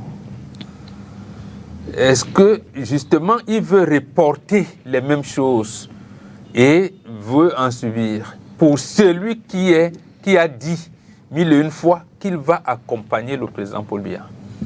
Est-ce qu'il faut prendre ça au sérieux? Bon, oui, vous êtes à l'église, j'entends souvent des termes du genre, il est né de nouveau. Bon, j'ai envie, mais nous les bons, on ne croit pas, nous sommes dans la connaissance. Je ne vois pas M. Issa Thiroma trouver le chemin de Damas là, c'est-à-dire qu'il est né de nouveau, il est devenu opposant. Non, il ne le fera pas. C'est une manière pour capitaliser et espérer jouer un rôle important dans l'après-Biya. C'est cela. Je prends mon analyse sur les propos du frère aîné de l'actuel ministre de l'économie, M. Aboubakar Ousmane Mey. Ah oui, de l'économie. Oui, son frère aîné, Aboubakar Ousmane m'a dit, nous avons pris, parce que là aussi, on revient dans le communautarisme, nous avons pour rôle d'accompagner le président Paul Biya. Mais après lui, on va se battre pour reprendre le pouvoir. Nous allons mettre le nucléaire, nous allons. Moi, je vois plutôt le ministre Issa Thiroma s'inscrire dans cette logique-là. C'est-à-dire commencer à se dire, voilà. Nous pouvons. Sinon, la digue de Magalachi, je pense, c'est en 2012. 330 km, on en est où? Je n'en sais rien. Mais, et de deux, pourquoi on en est arrivé là? En fait, retenez bien cette date, madame. Samedi le 18 juin 1983, c'est là où le Cameroun a chamboulé. Paul Biya a décidé d'abandonner justement les projets du 5e plan quinquennal qu'Aïdjo lui avait laissé. Lorsqu'il vient en 86 lancer le 6e plan quinquennal, en réalité, on est agent, où es-tu? Donc on a une navigation à vue. Il ne sait plus. Qu'est-ce qu'il a laissé? C'était 7 choses. L'intensification de la politique de transformation des matières premières locales. Là-bas, chez lui, on avait Semri, on avait Maïskam, notamment, et beaucoup d'autres activités. Il n'aimait pas Sodécoton, parce que Sodécoton avait déjà un contentieux avec les populations, elle arrachait les terrains, ainsi de suite. Deuxième, la création des complexes agro-industriels de grande superficie. D'ailleurs, vous appelez l'université de Ngaoundéré, à notre époque, c'était Centre universitaire de Ngaoundéré. Pour cela. Et troisième, la promotion d'une industrie lourde qui allait être facilitée par la réalisation des barrages Sonloulou et Lagdo servant de leitmotiv. 4. La création d'industries manufacturières compétitives contribuant à l'approvisionnement des exportations. 5. La poursuite de la création des entreprises à dirigeants et capitaux camerounais. 7. La politique de décentralisation industrielle. Et 6. La politique de décentralisation industrielle. On en est où avec ce déblé? Donc vous avez dit la politique de décentralisation industrielle 2 fois, mais bon, c'est pas grave. Oui, tout à fait. En 6 et en 7. Non, 5. La poursuite de la politique de création d'entreprises dirigeants locaux. 6. La création de la décentralisation industrielle. Et 7. La révision du code des investissements. C'était donc quoi? C'était ça, les comices agro-pastoraux, tous les 5 ans. C'est-à-dire que lorsqu'on dit qu'un comice agro-pastoral sera organisé à Ibolova, déjà le prochain chef-lieu de région devait savoir que en 2011, 2016, ce sera tel. 2021, ce sera. Donc, il y avait une espèce de compétition, mais en fait, pas compétition, mais compétition, coordination. C'est ce que M. le maire disait de développement. Vous n'avez pas connu Konsamba? Si on vous dit qu'il y avait un chemin de fer qui allait en Konsamba avec une agence de la BEAC, vous allez dire, mais bon, vous rêvez? Non. C'est ça que le président Paul Biya a cassé ce jour-là. Parce qu'il a créé un incident avec le président Aïdjo. Il fait un remaniement ministériel ce samedi 18 juin 1983, l'avant-veille de l'arrivée de Mitterrand, parce que quand Mitterrand vient dire à Aïdjo, il faut laisser le petit travailler. Voilà comment il s'est fait. Donc il laisse tout ça sans avoir quelque chose de remplacement. Donc nous vivons aujourd'hui les conséquences de cela. Avec M. Issa Tiroma sait très bien quelles étaient les orientations de la commission du bassin du lac Tchad, avec les politiques d'irrigation et tout. Qu'est-ce qu'il en a fait? Il est ministre du gouvernement et tout ça. Donc, en fait, il est en train de préparer l'après-Biya. Très bien. Merci en tout cas, Bombo Mbengue, d'avoir été avec nous ce dimanche. Monsieur le maire, ce fut un plaisir de vous avoir. Docteur Gapout, merci d'être venu de Yaoundé. Docteur Patrick Rifoué, merci d'avoir été avec nous ce dimanche. Merci également à la réalisation chapeautée par Eric Ngando et à Mébel Chimie. Mesdames et messieurs, merci de nous avoir suivis. L'émission est rediffusée ce soir lorsqu'il sera à 21h30. Demain lundi lorsqu'il sera à 13h30 sur les antennes de Spectrum Télévision. On se retrouve dimanche prochain. Si bien sûr, Dieu le veut, bon dimanche à tous.